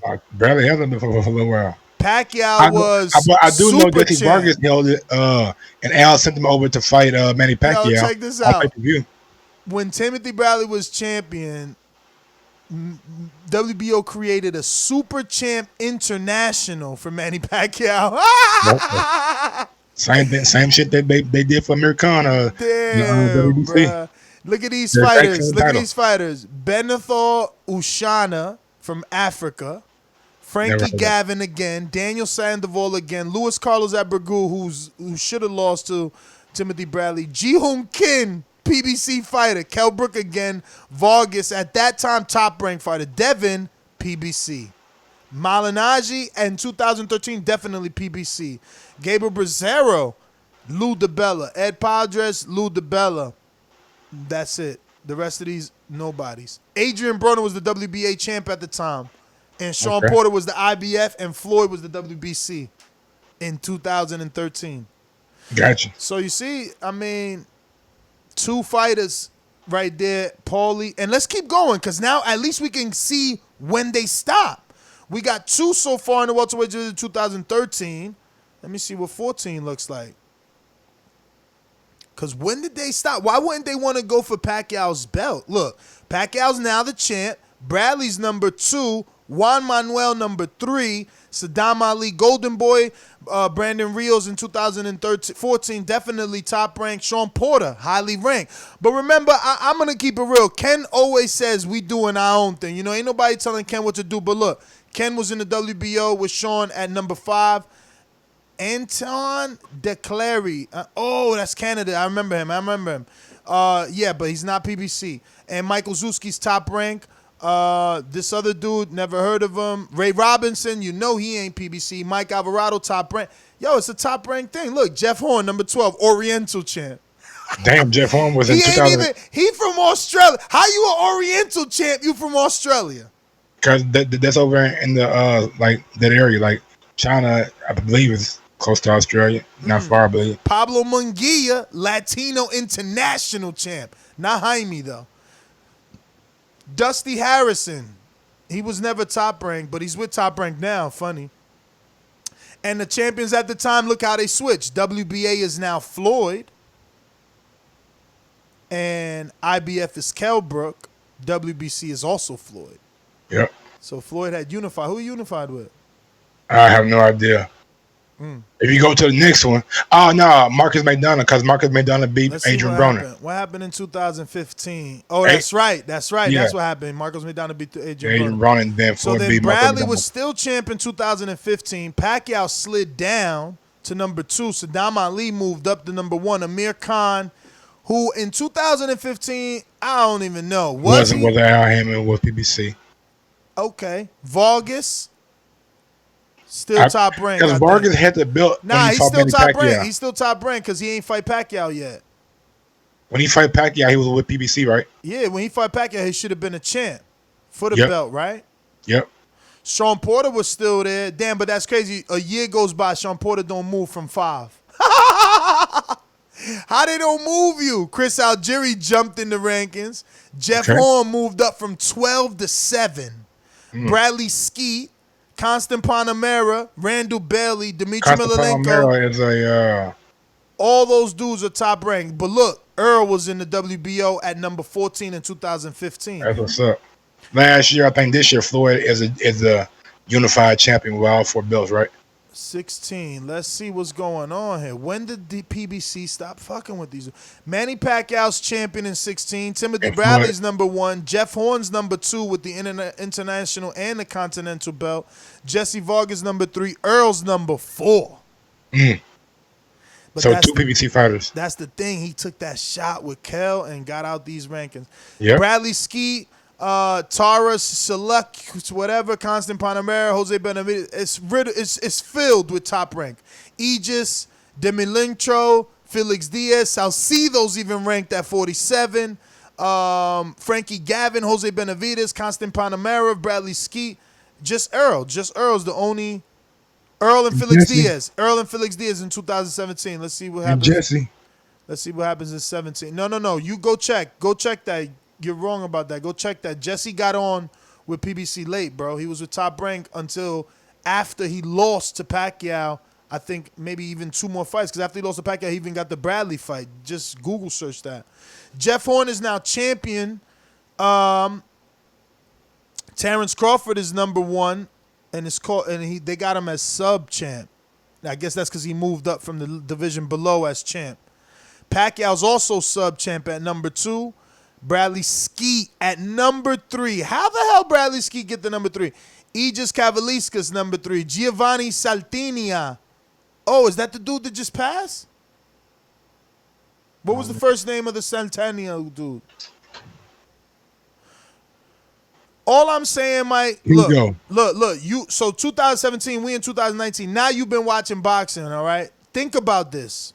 All the PBC welterweights you know. How is Castillo Clayton ranked above them? Gabriel Angel Ledesma. Bro, we can go to any sanctioned body and probably do that, bro. Like, no. This is top 15. I know. I'm saying sometimes in the top 15, people are ranked above people that Mike, they shouldn't be. Look at this again, with a level head. It's 2019. This is 2017. I've been watching more boxing than you. I don't know who is, I'm going to just get Jeffrey. And this is number 15. Costio Clayton. Costio Clayton. Have you heard of him? Okay. The next one was Gabriel whatever. I don't. Have you ever heard of Nakatani before he fought Teofimo? Gabriel Angel Ledesma, Latino. Bro, it's people and Mike, never and heard that's of, my point. and all sanctioned bodies. Have you that ever seen them this many stacked up? This is what I'm saying.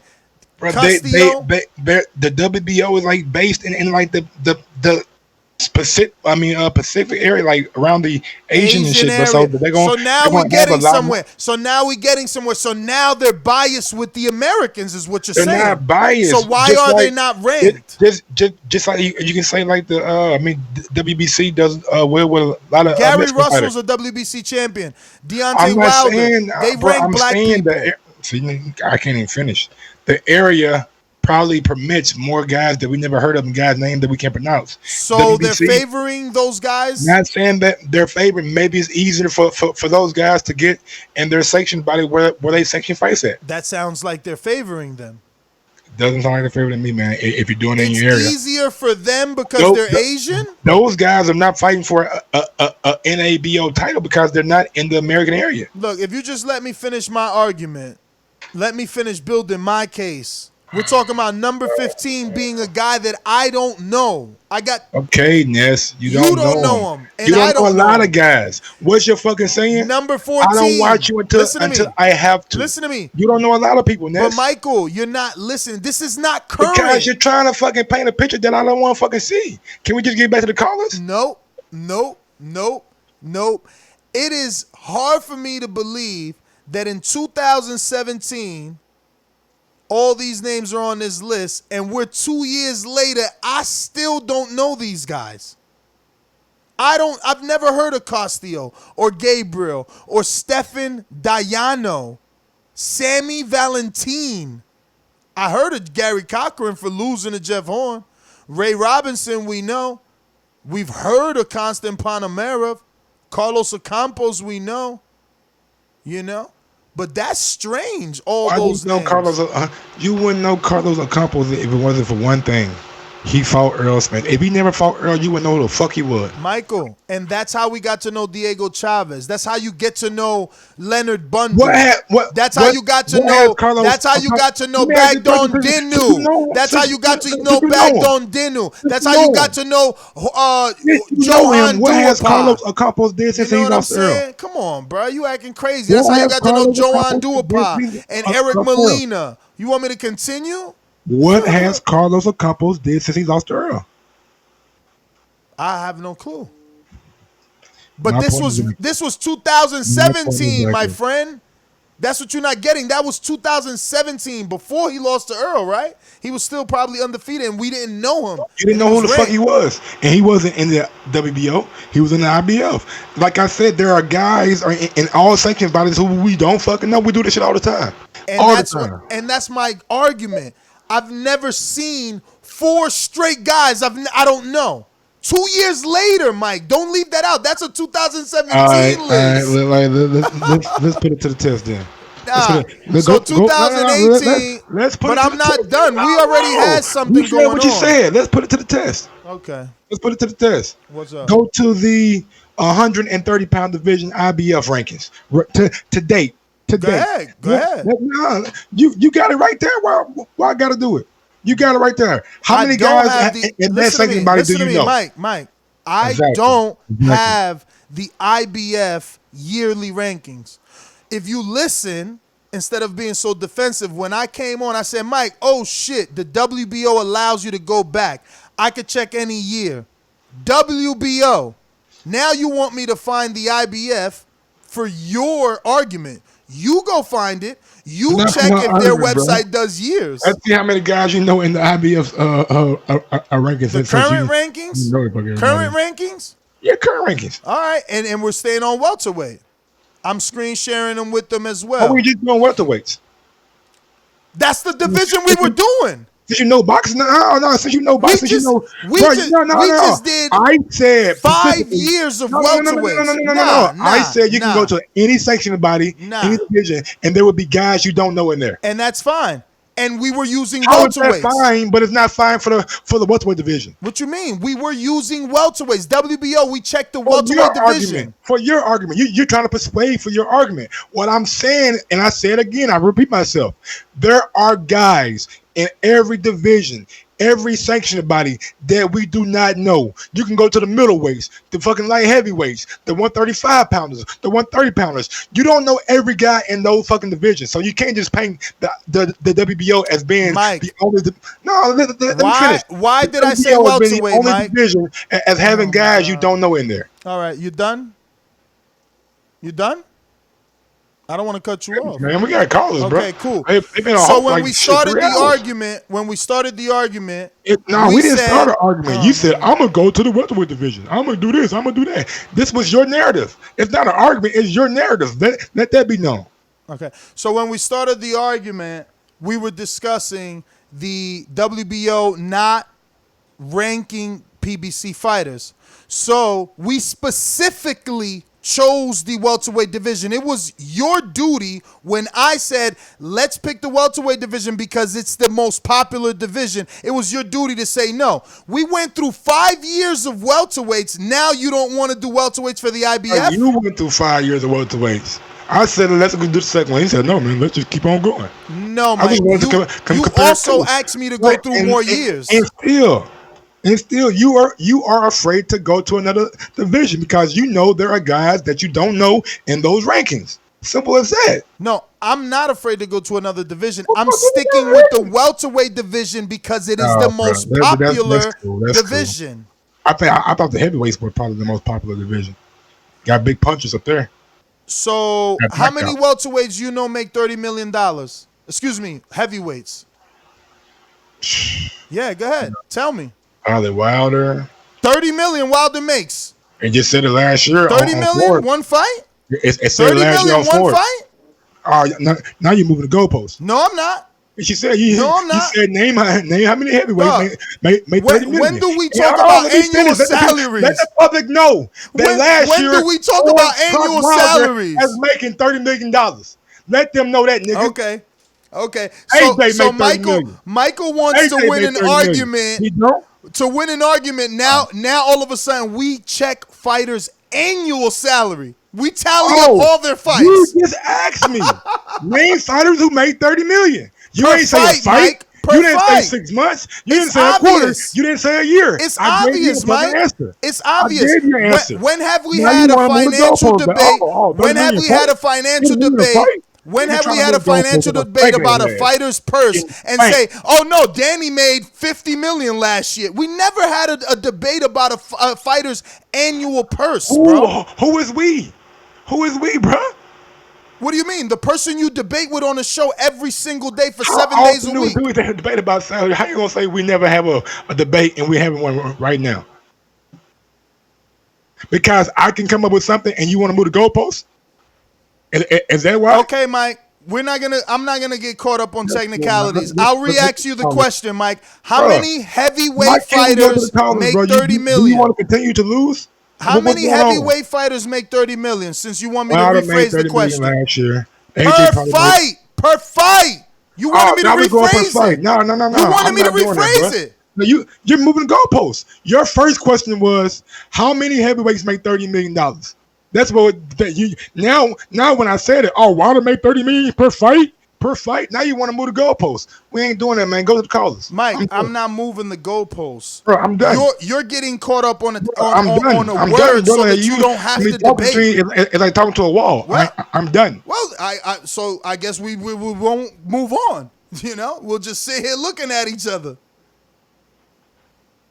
Put some music on in the meantime. I got an ice house, baby. You know what I'm saying? I ain't tripping. Let's go. All right, well, let's put some music on in the meantime, man. You got niggas on the line for 3.5 hours, we gonna put some music on in the meantime, man. We gonna chill. Since you want to chill, we gonna chill. Let's chill. Let's chill. TKP moving on, right? Let's chill. Moving on. Let's chill. He makes stuff up. New York got the phone. Yo, UK got The ball is on me. Oh, they want to come kill me. Let's go. I'm ready for them. Nah. We just gonna chill. Hey, That's how we going. That's how we going to debate from now on. When we don't want to talk no more, we just going to chill. That's how we going to debate. With his own that's how we going to debate. We got to do it this way. Nah, that's how we going to do it. Man. We going to do it your way. We going to do it your way. Mike said we don't want to talk. We ain't talking no more. First time I heard of a talk show that where you don't talk.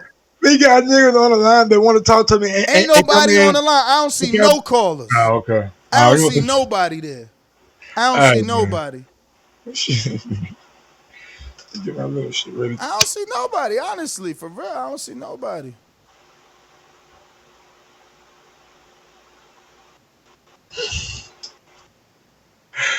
Boy, what's up, bro? Let's go. Fuck it, let's go. And what you got for me? How many people? I ain't got nothing. Oh, okay. You already said you don't want to talk. I'm just chilling like you said we chilling. All I'm trying to say is, bro, I don't even know what the argument was now. Because that's what you do best. You deflect. So now we just gonna chill. What's the argument, man? I don't know. It's chilling. It's who could chill the longest. Let me go get some weed. Hey, man, Dillian White, though, bro. Dillian White should have been doing the fucking PED'S, man. I don't know what's wrong with this tonight. I don't know what the fuck is going on, but yeah, people. Yeah, look, man. All shits and giggles, and let me be serious right now. All I'm saying is trying to discredit the WBO just will take away from some big fights that we will have. Maybe some section of the body push their fighters down certain routes. We see it all the time. We see Frank Warren do it with WBO. We see Top Rank do it. You see Eddie Hearn work well with the WBF, the IBF and the WBA. We see Al Heyman does good business with the WBC. So it's not like it's like forbidden or anything like that. Like unless you're Canelo or Anthony Joshua or Wilder, these sanctioned bodies don't really give a damn. You know what I'm saying? Like they have fighters that pay their dues to be highly ranked in their division. So that's why you probably see that how sometimes you may see a guy named that you don't know, not only in the welterweight division, but in all divisions. Not only in the WBO rankings, but all rankings have guys that we don't know. Who knew Tom Schwartz before he fight fucking Fury? WBO, we didn't know him. He wasn't a fucking a guy from the Asian or top ranked fighter. He was a Russian. So I mean, they have guys highly ranked, and I mean, in Dillian White, he's not a top ranked fighter or a Frank Warren fighter. He's an Eddie Hearn fighter, and he's highly ranked in the WBO. Joseph Parker, he's not a top ranked fighter or a Frank Warren fighter. He's a Matchroom fighter, and he's highly ranked in the WBO. That's all I'm saying, man. Name some PBC fighters highly ranked in the WBO. Because that's all I'm saying, man. They're maybe not pushing their guys down that road. They're not pushing them. If that tweet came out, that's not the first time that they thought about it. This has probably been in play for maybe 6 months now, 8 months now. Like they if they're not making it public, they've been thinking about doing it for a while. It's not just now that they just had a light bulb pop up. Oh, let's do this tonight. No, this shit has been in the works. Check out convenient 2018 WBO welterweight rankings. Amir Khan is available to be number 2. How sweet.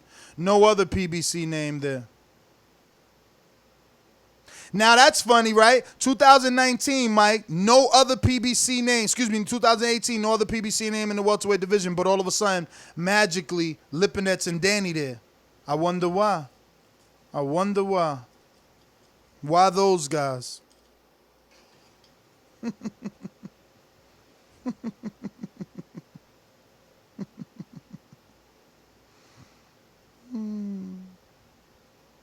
Yo, another thing. You know what's strange? Oh my God, let me go back. This guy right here, bro. 2018. Let me check this out right here. Hold up. Yo, you know when you got yourself unmuted like that, we hear a lot of background. Let me see something right here. Let me see. Oh, we need to pick a month. They need me to pick a month. We're going to stick with December. Need a category 2. We're going to stick with welterweight. Bam. 2018. Crawford was the champ. Welterweight division. Khan is number 3. Right? WBA is Thurman. IBF is Earl. Sean Porter's WBC. Okay.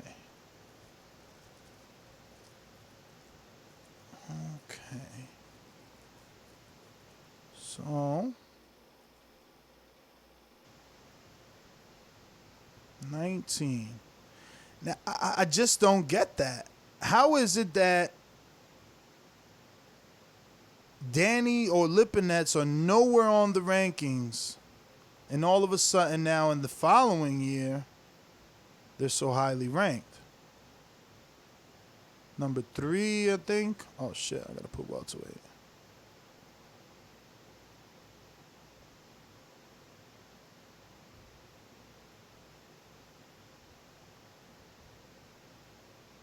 So what's the point of you doing this again? Let me know. Oh, I'm just wasting time like you. We just chilling, I thought. I thought we was trying to, you know what I'm saying, do like a boxing show. I didn't know we was just chilling show. I mean, when we were debating boxing, you said you wanted to chill, so we started chilling. I rolled up a new blunt. My bad. I rolled up a new L. You said you wanted to chill in the middle of the debate. Remember? That's what you said. Like, yo, nah. I said I was just done debating because I said my point and I didn't want to keep regurgitating it over and over again. That's all. Yeah, that was the thing, though. You kept not allowing me to make a point. You kept saying that for whatever reason, whatever I was saying, sir. You kept saying you didn't want to hear what I was saying because you like yours. Make your point. You said. It's all yours, man. Make your point. Oh nah, I mean it's not gonna be at your time. I'm tired of debating that way because it's like you do that purposely so that I forget whatever I gotta say or ruins my flow. How is it my fault that you forget your point? No, it's not your fault. Like you said, we chilling, bro. Why you mad? I thought you wanted to chill. What the fuck? That's what you said to do. Hey man, I'm just out here, man, trying to get a public a good boxing show. Me too. And I guess I was too amped up, so you told me to chill. Now I'm chilling. I told you I'm gonna go roll up. I rolled up. Now I'm just chilling with you. You don't want to get the people no boxing information? What information could we give? Damn, well, we done took a step back, huh? God damn. I mean, we ain't got no answers for them. They want to know why there's no PBC fighters ranked in the WBO. We ain't got no answer. I thought Danny and Sergey was ranked in the WBO. And that's what I'm saying. After doing research, how is it even possible? They were not. Neither one were top 15. Granados was not in the WBO. I just showed you that. I know, but they come out off 2 big wins. Lamont Peterson was not in the WBO. So you beat Lamont and you beat Granados, and we put you number 3 and number 4. That's right. Exactly. So you see the corruption and you don't care. We chilling. If you don't stop that bullshit, we see it. We chilling, man. 90 seconds. We chilling, champ. But this nigga Ness, boy, he tried to paint a picture like fucking one. No, what? Never mind. If the public don't know, then they don't need to know. Let Ness paint his narrative and win. Go ahead, bro. And else you want to say? Do we got some outro music? Oh, you want to go? I mean, seems pointless to like sit here and try to debate you 60 seconds. Agree on. Like we can agree to like disagree and move on, but you want to sit here and I'm just doing what you said. You said you wanted to chill, bruh. So now I'm chilling. You want me to move on? I don't get you. Like you confusing me.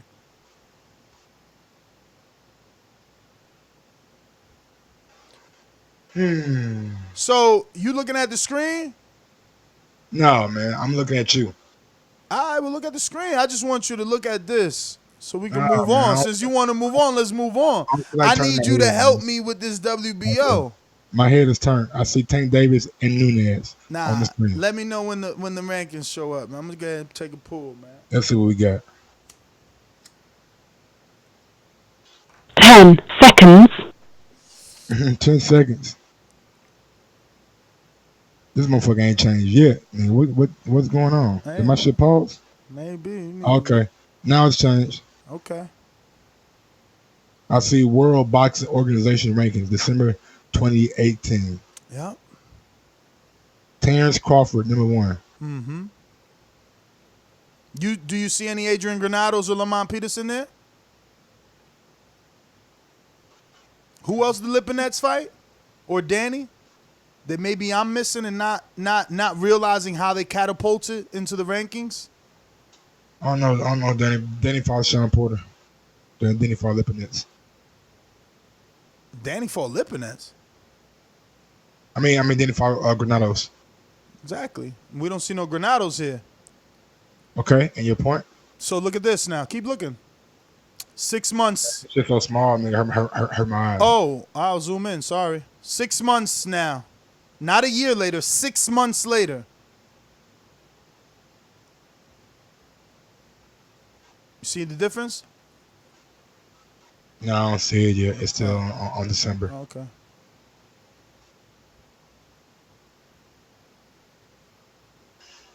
It's got December 2018. Terrence Crawford was a champion. Still the champion. Okay, in June. Boom.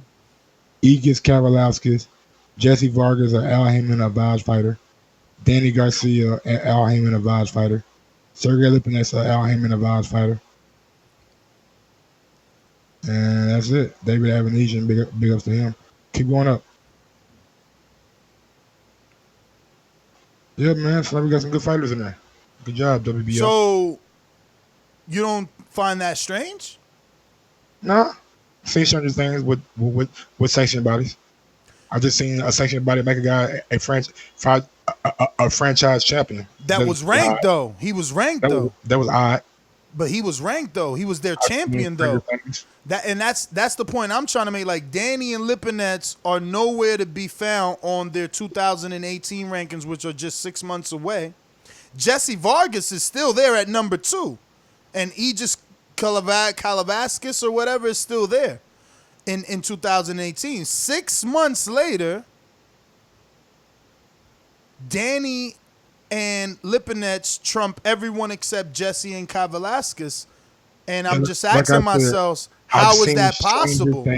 You know, that's what I'm asking myself. How is that possible when Lamont Peterson wasn't ranked in the WBO? Adrian Granados wasn't ranked in the WBO, but yet the WBO can rank Danny and Lipinets. So now people might be asking, so why do you keep repeating this? And that's why you keep repeating it. And the reason I'm repeating is because earlier in the show, I showed you all the current WBO rankings in every single division. And this is the only division that holds 2 PBC names. 3. You know? And it's just strange to me that no other division would have any PBC names. And that this division has no clear reason as to how these names got here. Because they didn't fight anyone. They didn't fight anyone ranked in their sanctioning body to be ranked. Ain't Adrian Broner ranked in a sanctioning body right now currently? Like number 15? I believe it's the WBA. In which one? Maybe WBA. Maybe WBA. I would have to check. I think so. I would have to check. I mean, we see a lot of odd shit all the time. And what division? Broner in 140, 147? 147. Broner at WBA 147. No, he doesn't exist in the top 15. IBF, maybe? IBF. Broner in the top 15. IBF doesn't exist. WBC? WBC Broner doesn't exist. What? No. Well, maybe I was wrong. WBO? Is he in there? No, he's not in the WBO either. How current are these? The WBC is July 21st, which was 4 days ago. All of this is July. This is current. Tulani, number 15. Yeah, in IBF. And if you look at these current rankings, to the other argument that you kept cutting me off, it's like, I don't know that dude right here, Bakataya or whatever the hell this is, right? But I know Tulani. And then I don't know that name, but then I know Jamal James. Then I never heard of Keita Obra, but I heard of Carlos Campo. But then I never heard of Rico, but I heard of Berto. And that's what I'm saying. I just never, like, these rankings over here is like, okay, who the fuck is Damian Fernandez? Freddy Kiwi. Who's that? Yo! Rue in the 504, man. What up? We chilling. Me and Mike chilling, though. So you want to chill with us? That's what it looks like. Jesus. You guys have been going on. It's hilarious. I love it. I love it. Mode. We on chill mode until Mike take us off of chill mode. I guess the only real pick I have is the Ramirez Hooker fight. I think Ramirez gets some of the late stoppage. I think Hooker took a little bit too much punishment, at least in my opinion, in his last fight. I think Ramirez has the power to stop him. As far as the other issue with Dillian White, it really looks bad. Just trying to, I guess, wait and see if there's any more information that comes out. But from what we know now, the worst of this situation may very well be that someone knew something and didn't tell the other party. And that's, I don't know, it could be borderline criminal.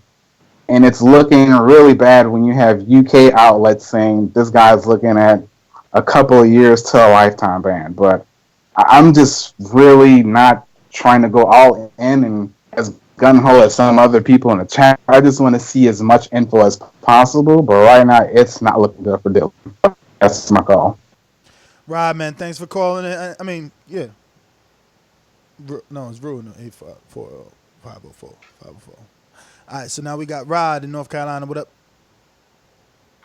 Hey, what's going on, fellas? What up? It was one other date. I know you were going through a lot of dates of the champions and the sanctioning bodies, but it was one other date that you didn't mention, and it was outside of boxing. It was the Al Heyman and Bob Arum settlement case. And I think that in the politics of boxing, Bob Arum didn't want to do business with PBC. And I think that's why a lot of PBC fighters didn't get shots at WBO. Because we know that Bob Arum and the WBO are really, really tight. They're really, really tight. And I think that settlement had a lot to do with PBC not getting those title shots at WBO and rankings also. But I think that Bob Arum is realizing that Al Heyman, I keep saying it, he playing chess, and the rest is playing checkers. Those two names you mentioned in 2019, I think those are the two names that we had mentioned in the past. Well, I know one, Danny Garcia, that is a possibility for Crawford fighting. Yeah, and I think Sergey and Vargas are maybe two fighters that probably would cross over into the top-ranked promotion and fight Crawford. Listen, Al sent 3 little soldiers over there, and he ain't send them to go fight on ESPN, man. One of those 3... You don't think so? One of those 3 is a purse bid, and I'm banking as Danny. Right. You know, Lipinets could go to war and try to bring the belt back, and Jesse could bring the war, go to war and try to bring the belt back to DAZN. But Danny, we bidding for that. That's a man. We making him a mandatory. We making him a mandatory so we can bring that fight home. Or get the most money. Right. Yeah, I agree with you on that. Same Dillian White plan. That's what Dillian wanted to do. Right. But it is funny how Danny all of a sudden is jumped into these rankings, though. That's real strange. Yeah, that's strange. And but you know why? Listen, I'm going to be honest. You know what I'm saying? I feel like that's what Bob wants to be ranked. You feel me? There's no threat there. Like, let's just be real. That's what I'm saying. I could be a Danny fan all my life, but we know the public don't think he's a threat to Crawford. He ain't. That's what I'm saying. But marketability-wise, they love that fight. Bob loves that fight. He already had his name linked to Manny. They already had 2 fights in the Emmys. The father already got tweets they could dig up. Crawford going back and forth. Angel calling him a nappy-headed boy. All that shit. They going to use all that. Right. But it ain't no danger. That's what I'm saying. That's my point, though. And then once that's over, they gonna rank somebody else. They ain't gonna rank them tough dudes. Tom Schwartz gonna be number one. I can see. Let me know. Tom Schwartz gonna be number one. Who should be ranked this? Tom Schwartz. Who should be ranked? No. Tom Schwartz. Who are the tough guys that should be ranked? Tom Schwartz. Who are the tough guys in the welterweight division that should be ranked? Schwartz. Quit tap dancing. Tom Schwartz. Why you tap dancing? Tom Schwartz. Because you can't answer the question. Nah, I'm answering the question. Who are the tough guys that should be ranked in the welterweight division? Tom Schwartz. Now you gonna go heavyweight. Top rank. I made a shirt called Top Rank Diet. You refuse to believe it. Should Ugas be in there? Who? Ugas, should Keith Thurman be in there? Maybe who should be in there? Ness? Yeah, Keith Thurman. Why the WBO? Let me ask you a question. Why would he be in there and he was just a champion and he just lost? That's exactly why. Because you're no longer a champion, and now the sanctioning body can rank him. Smart ass. When you a champion, you can't get ranked. When you a champion, you can't be ranked by the other sanctioning bodies. Injured. Yeah. Injured. Oh, now he's injured. Oh, he's injured? Yeah, he's injured? Or he say he got to get a fucking x-ray. He ain't say he was injured. I seen the screenshot, bro. What you seen? Barbershop Conversation had a screenshot on his channel. Of what? So, the injuries can't have contact until late this year and some shit like that, man. I'll send you the video. Whatever, Mike. Mike the hater. Not a hater, man, but you can't name me the guy that should be ranked. I just told you, Keith Thurman. How would he be ranked and he just lost from a title? That's again, so quick. Listen. Mike, you asked me a question. How could he be ranked? Is it okay to answer? All right. When Sean Porter lost to Kell Brook, he dropped 15 slots the next day. So it's up to the sanctioning body. What I'm saying is, I agree he should be ranked eventually, but right now we don't know what's going on with him. He's coming off a loss. Like, why would they throw him in the rankings right now?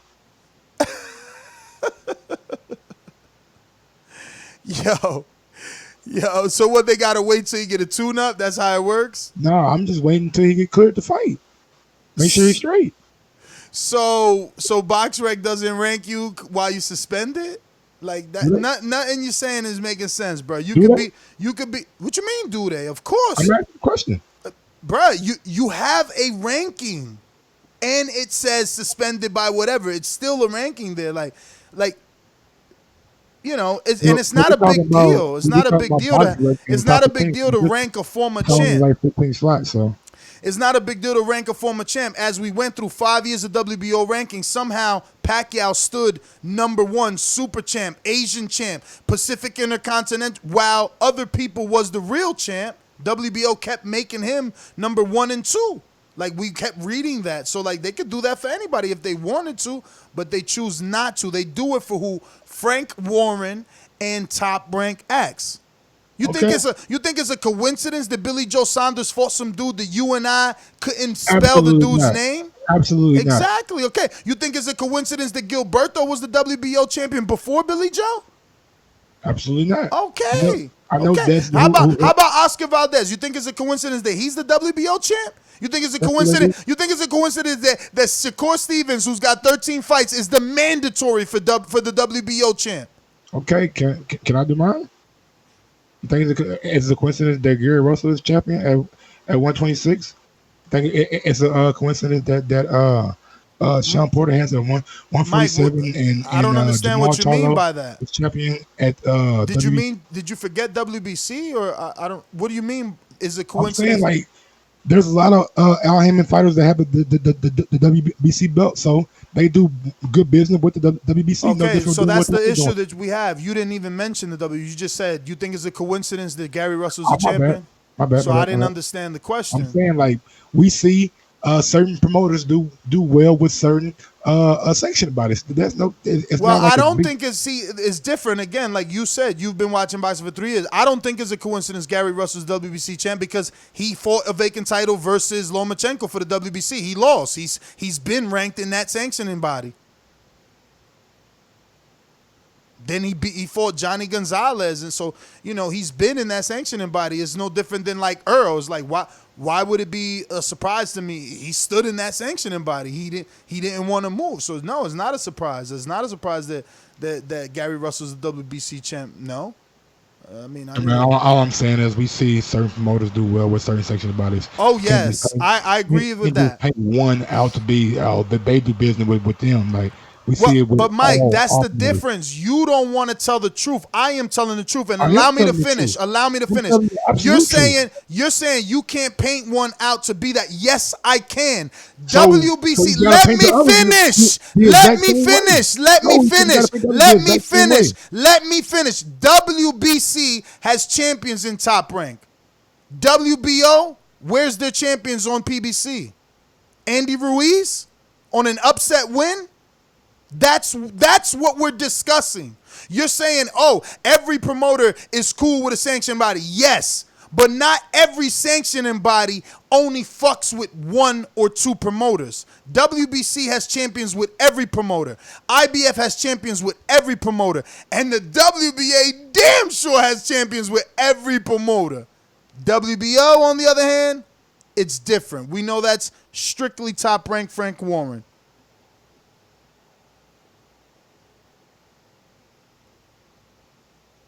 NO, talk to me.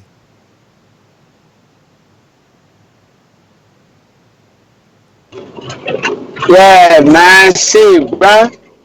It's a wild show we having tonight, dog. We ain't never went this deep down in the fucking ring before, bro.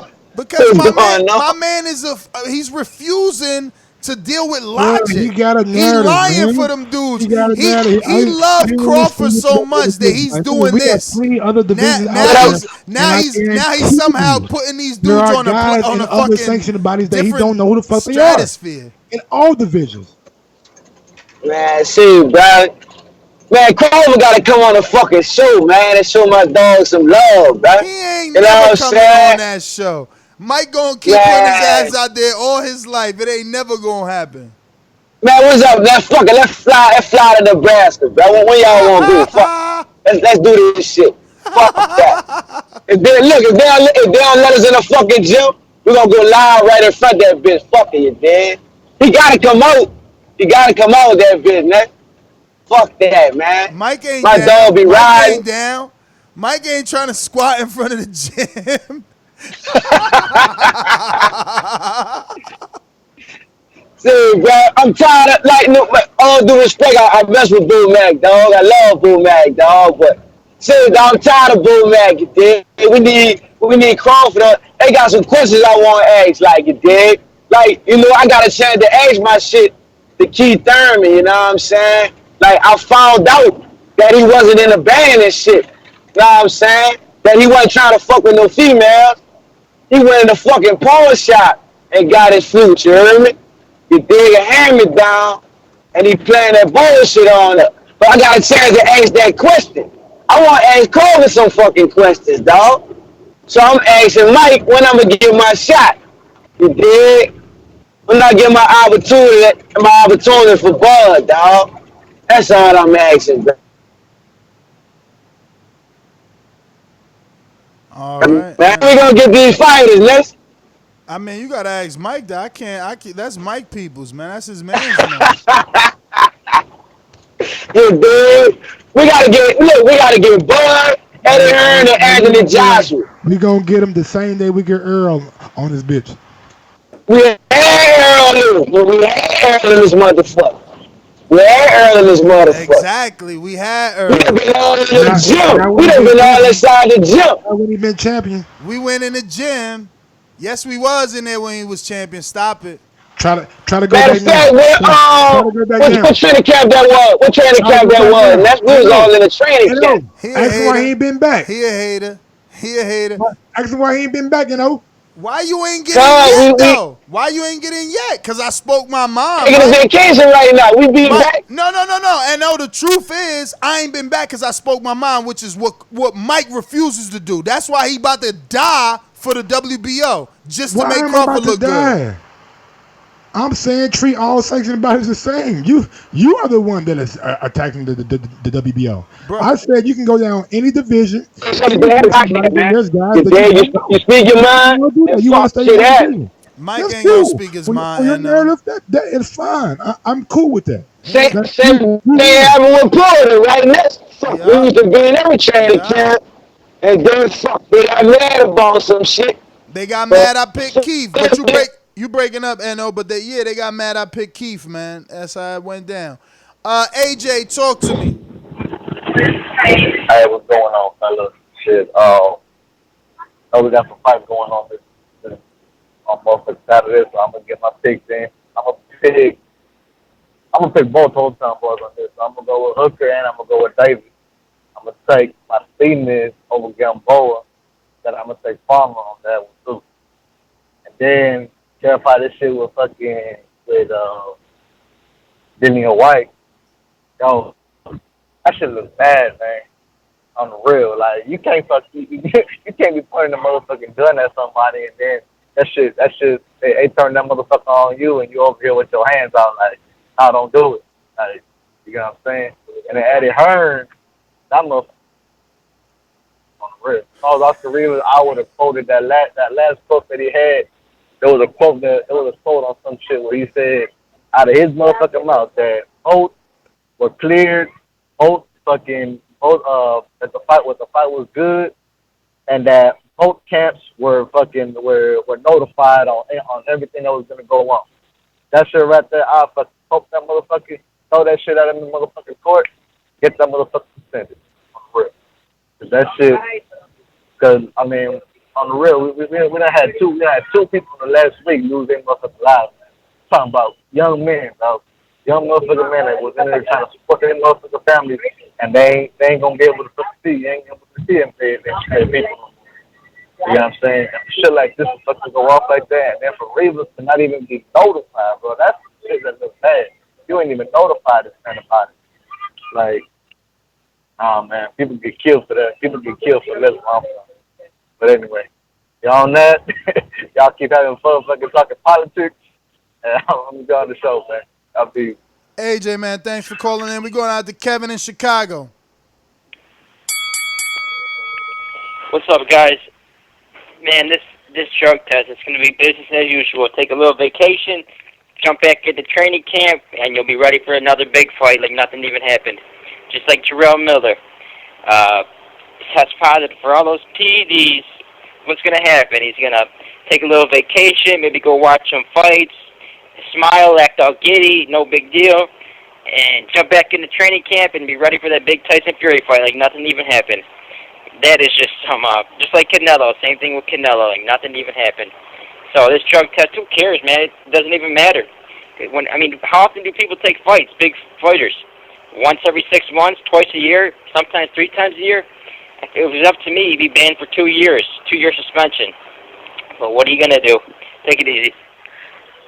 That is true, man. Good point, Kevin, man. These dudes fighting twice a year, getting 6 months suspension. It's like, that's nothing. That's nothing for them. It ain't, man. It ain't. But that is the last caller, man. So, actually, I think the 503, let me see. I think that's Joshua. 503, what's the business? What's that, New Orleans? Nah. Oregon? I have no idea. That's Joshua, I bet you, right? Yes? No? What up, Joshua? Let me see. I'll double check. Hey, yo, what up? Yeah. Hey, yo, what's up, Ness? What's up, Mike, over there? Hey, yo, just wanted to call in and say Amir Khan is trash. And that's it. That's all I got. Yeah, man, if you check the 2017 rankings, he was nowhere to be found, top 15. And then all of a sudden, 2018, Amir's number 3 because Crawford needed a fight. But somehow that sanctioning body is legit. Crazy, man. Crazy world we live in, I'll tell you, man. That is all the callers, though. We got a couple of super chats that we need to get to. Got one from Karate Body. Rivas needs to sue all parties involved. We got one from Brandon Maurice. Says, has Al ever gave TBV an interview? Nope, but Bob has. Al gave me 3 conversations. You can't find 3 reporters that could say that. We got one from Santos Romo. Mike was right. Sergey was already champ when Alvarez fought him the first time. It wasn't for a vacant belt. Yes. We got one from Mike Biggs Boxing. Everything I ain't ain't say about vacant, but I said he was the mandatory. said vacant, my nigga. I said mandatory. All right, man. All right, you okay? Call us wrong. He spent his money for nothing. Get your ass Mike out of Biggs here. Boxing. Everything ain't about Crawford, Mike. Exactly. Donald Banks. Laugh my ass off. Now stop being a jerk to Mike. LOL. What the fuck you talking about? I'm back on the rankings. Look, y'all. Oh 2017, look. All 15 names. You don't see Amir Khan nowhere here. Now check this one out. Check this tab. 2018, Amir Khan top 3. Let's Google him. Let's see who he fought in 2017 to make him top 3 in the WBO. We got one from Ohio Runs Boxing. Dillian White ex-girlfriend says she's not surprised he tested positive. Damn. Didn't tell anybody because he gave her a STD last year and didn't say a word until she got the results back. Okay. Bruh, so 2017, he ain't even fight. All right? And then in 2018, he fought Phil LaGreco and Samuel Vargas, who also were not ranked in the WBO top 15 in 2017. And they're not there in 2018. But somehow Khan fighting those two guys in 18 put him at number 3. Are you going month by month, or are you just jumping ahead every 6 months? No, because those years are completed, unlike 2019, which is the reason I stopped in June. I put December so that we get the whole year. So was he ranked in January? Who? Whoever, Sammy or Phil. About February, about March, April, May, June, July. Pick a month. You want me to check them all? I mean, you got it. I mean, no. If that's your argument, then you're gonna have to do your own research. Question, bro. My argument doesn't have that. If that's your argument, do your own research. My argument shows December to December, the yearly rankings, and yeah, those names are nowhere to be found. And like, how did Amir get ranked in the top 5 in the WBC coming off a loss to Terrence Crawford? He just won that belt and that ranking. Top 5? You crazy. You crazy. Look, WBC, July 21st, which is after Amir Khan's fight. See, Mike just likes to lie. Let me finish talking. You said your lie. You said your lie. Let me get the article. You said your lie. Let me get the article. You said your lie. Let me get the article. You said your lie. Okay? He already fought. These rankings are from July 21st. Let me get the article, though. I don't see Khan top nowhere 15. Where's he at? Oh, he's 14. 14. Not top 5 like you try to assume. Let me get the article and put it in the chat for the people so they see I'm not lying. I'm gonna put the outro song, bro. Whoa. It don't even take that long, bro. You know you ain't about to find no article talking about he's top 5. I got it right here. Boxing scene. Read it. Boxing scene, nigga. All right, send me the link so I can share it. I'm gonna put it in the chat for everybody, nigga. All right, so send it so I can share it. I could put it on the screen. Call me a liar, nigga, on motherfucking air. You got me fucked up. You a liar. Don't lie about shit. You a liar. Don't lie about shit, nigga. You a liar. Where is that? Don't rush me, nigga. Enter, motherfucker. Y'all check it out. Call me a liar, nigga. Check it out. So read the headline, motherfucker. What the headline say? Will receive. What the headline say? Read it out loud to the public. Will. Read the whole thing to the public. I don't know what it said. Oh, now you can't read. Now I gotta read the article. Now he fucking dyslexic. So what the fuck? What the fuck? I'll read it for you. You know, man, boxing. Khan versus Dib winner will receive WBC top 5 ranking at 147. Headline of the title from the boxing scene. A credible boxing source. Yeah, so and where in the article does it say that? Because you a liar. For calling me a liar, nigga, you a fucking liar. No, you still a How you gonna tell the liar. public I'm a liar? Because you're fucking lying. It don't say that in the article, bruh. You don't know the facts. It don't say that in the article. You got a editor clickbaiting you. Where says that in the article? The first paragraph. The WBC go back right quick, Mike. Hold on, I pushed the button. Hold on. The World Boxing Council (WBC) has sanctioned the organization's vacant international welterweight title to be contested between Amir Khan and Billy Dib Friday, 12th July at the. Show me top 5. That's clickbait, champ. Let me see. Show me top 5.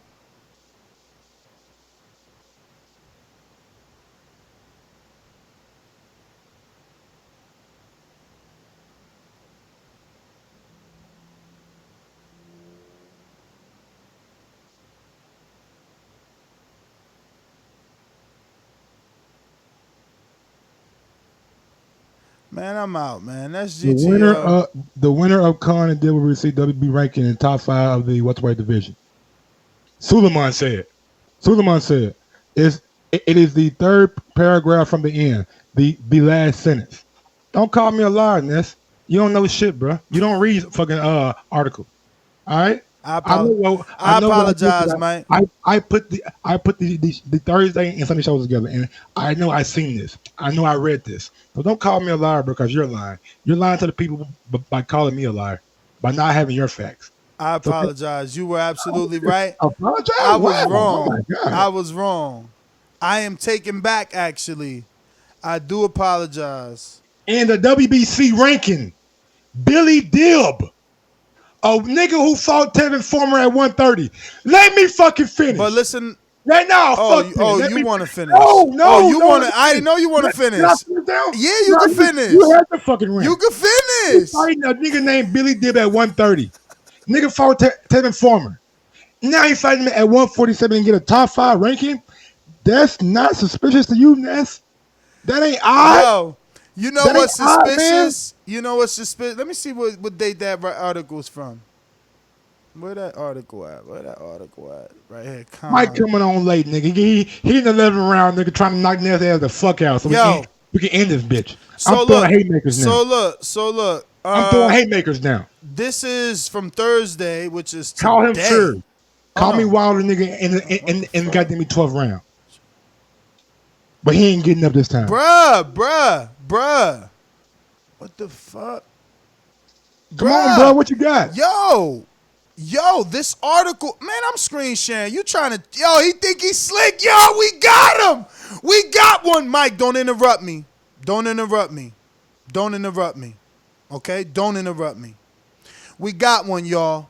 So, obviously, Suleiman, when he said this, was on that Middle Eastern air in, Saudi Arabia for this fight and wasn't thinking clearly. But as you can tell from Michael's article, this says Thursday, June 27th, 2019, which is technically a month to the date. We're on July 25th. So if you just follow your eyes with me right here to the rankings where it says last updated July 21st, okay, which marks 1 month from the article, the WBC, who is Mauricio Suleiman, put Khan at 14, not top 5, because it would be insane to do that.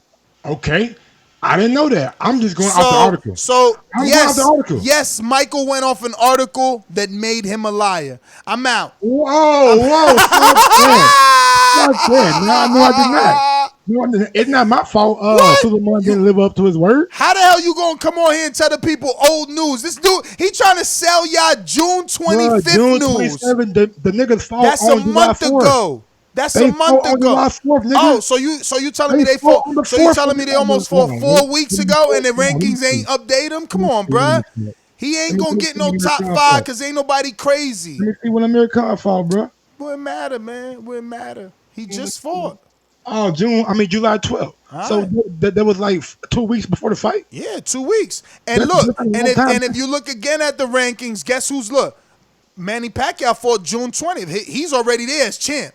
He already is champ. Bruh, Vacant is already it is empty. not my fault that Mauricio Suleiman did not do what he said he was going to do. No. I didn't What see the is your rankings. fault? What is I your didn't see fault? the rankings. What is your I read fault the is trying to article. pass off an old article as How fresh is it news. an old article? Nigga, that's last month. That's proof. Proof. That's not an old article. I showed you proof. July 21st You're going rankings. to the rankings. I'm July going to what a guy 21st. said in the WBC. 3 weeks after his fight, July 21st. That's the updated rank. Not some old fucking article you dusted off. How did I think how was it dusted Nigga, off? take that L. You lost. No, I'm not taking no L. You lost. Yo, the nigga Fuck didn't live up outta to his here. word. Yo, he know I he gotta take lost. a L? I got to take an L? You using old articles, Mike. A fight didn't called happen. doing research. Mike, Why do we do research? Mike, we go you're back not, and look you're at not old listening, shit, man. Mike. You're not listening. Look, I'm listen. not going to listen, nigga. Listen. I'm not losing, bro. It's almost 10. It's almost 11 he o'clock. said we gonna gonna rank them. Same shit. He said we gonna rank them, but then didn't rank them. So you lost. And that's my fault. You lost. That's not. How did I lose? But he didn't live up to his word. No. Yo, I'm It done. ain't my fault. I'm done. Yo, I got him. Yo, I told you. Yo, 12th round, bro. That's when your stamina's. That separate the boys from the men. I got him in the 12th, and look, he over here. He's like Zab Judah. He throwing a little stool at the ref right now because the ref stopped it. It's over, Mike. It's over. Whatever, We man. out, Whatever. man. Hey, everybody who took the time and really listened to this whole podcast, let me know in the comment section who won this argument. Bruh, I'm about to share his message. Look at that. He said Ness punched Mike with all the Infinity Stones. Damn, I love it. I'm still here though. What you talking about? I still nigga dust it out, nigga. Yes. Let's go to the scorecards. Ness versus Mike. Look, Right, yo, Mofongo said you need to flip a table. On IG at Gross 1911. Look, that's right, Don Dada. Khan was never top 5, Mike. Never. You out here fucking defending Khan. I'm telling you, he the same one was defending that Crawford pay-per-view. This dude, bro, all I want Crawford to do is sign an autograph for Mike, so at least he could be happy, man. Why do I need At an least. autograph from him, nigga? But y'all niggas tripping. Bro, follow me on you IG doing at all Gross this 1911. loving. You want something. On Twitter at Gross2312. He wants something, y'all. Don't nobody do all that show, loving man. for Did great. free.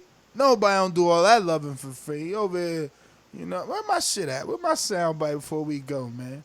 The fuck, man? How you gonna say it's an old article, nigga? What the fuck? I've been really trying. You and Crawford, man. Ness, hold this W. Thank you, baby. Thank you, baby. Yeah. Everybody in there. Ness. Oh, one dude said draw. Come on, man. Go rewatch that shit.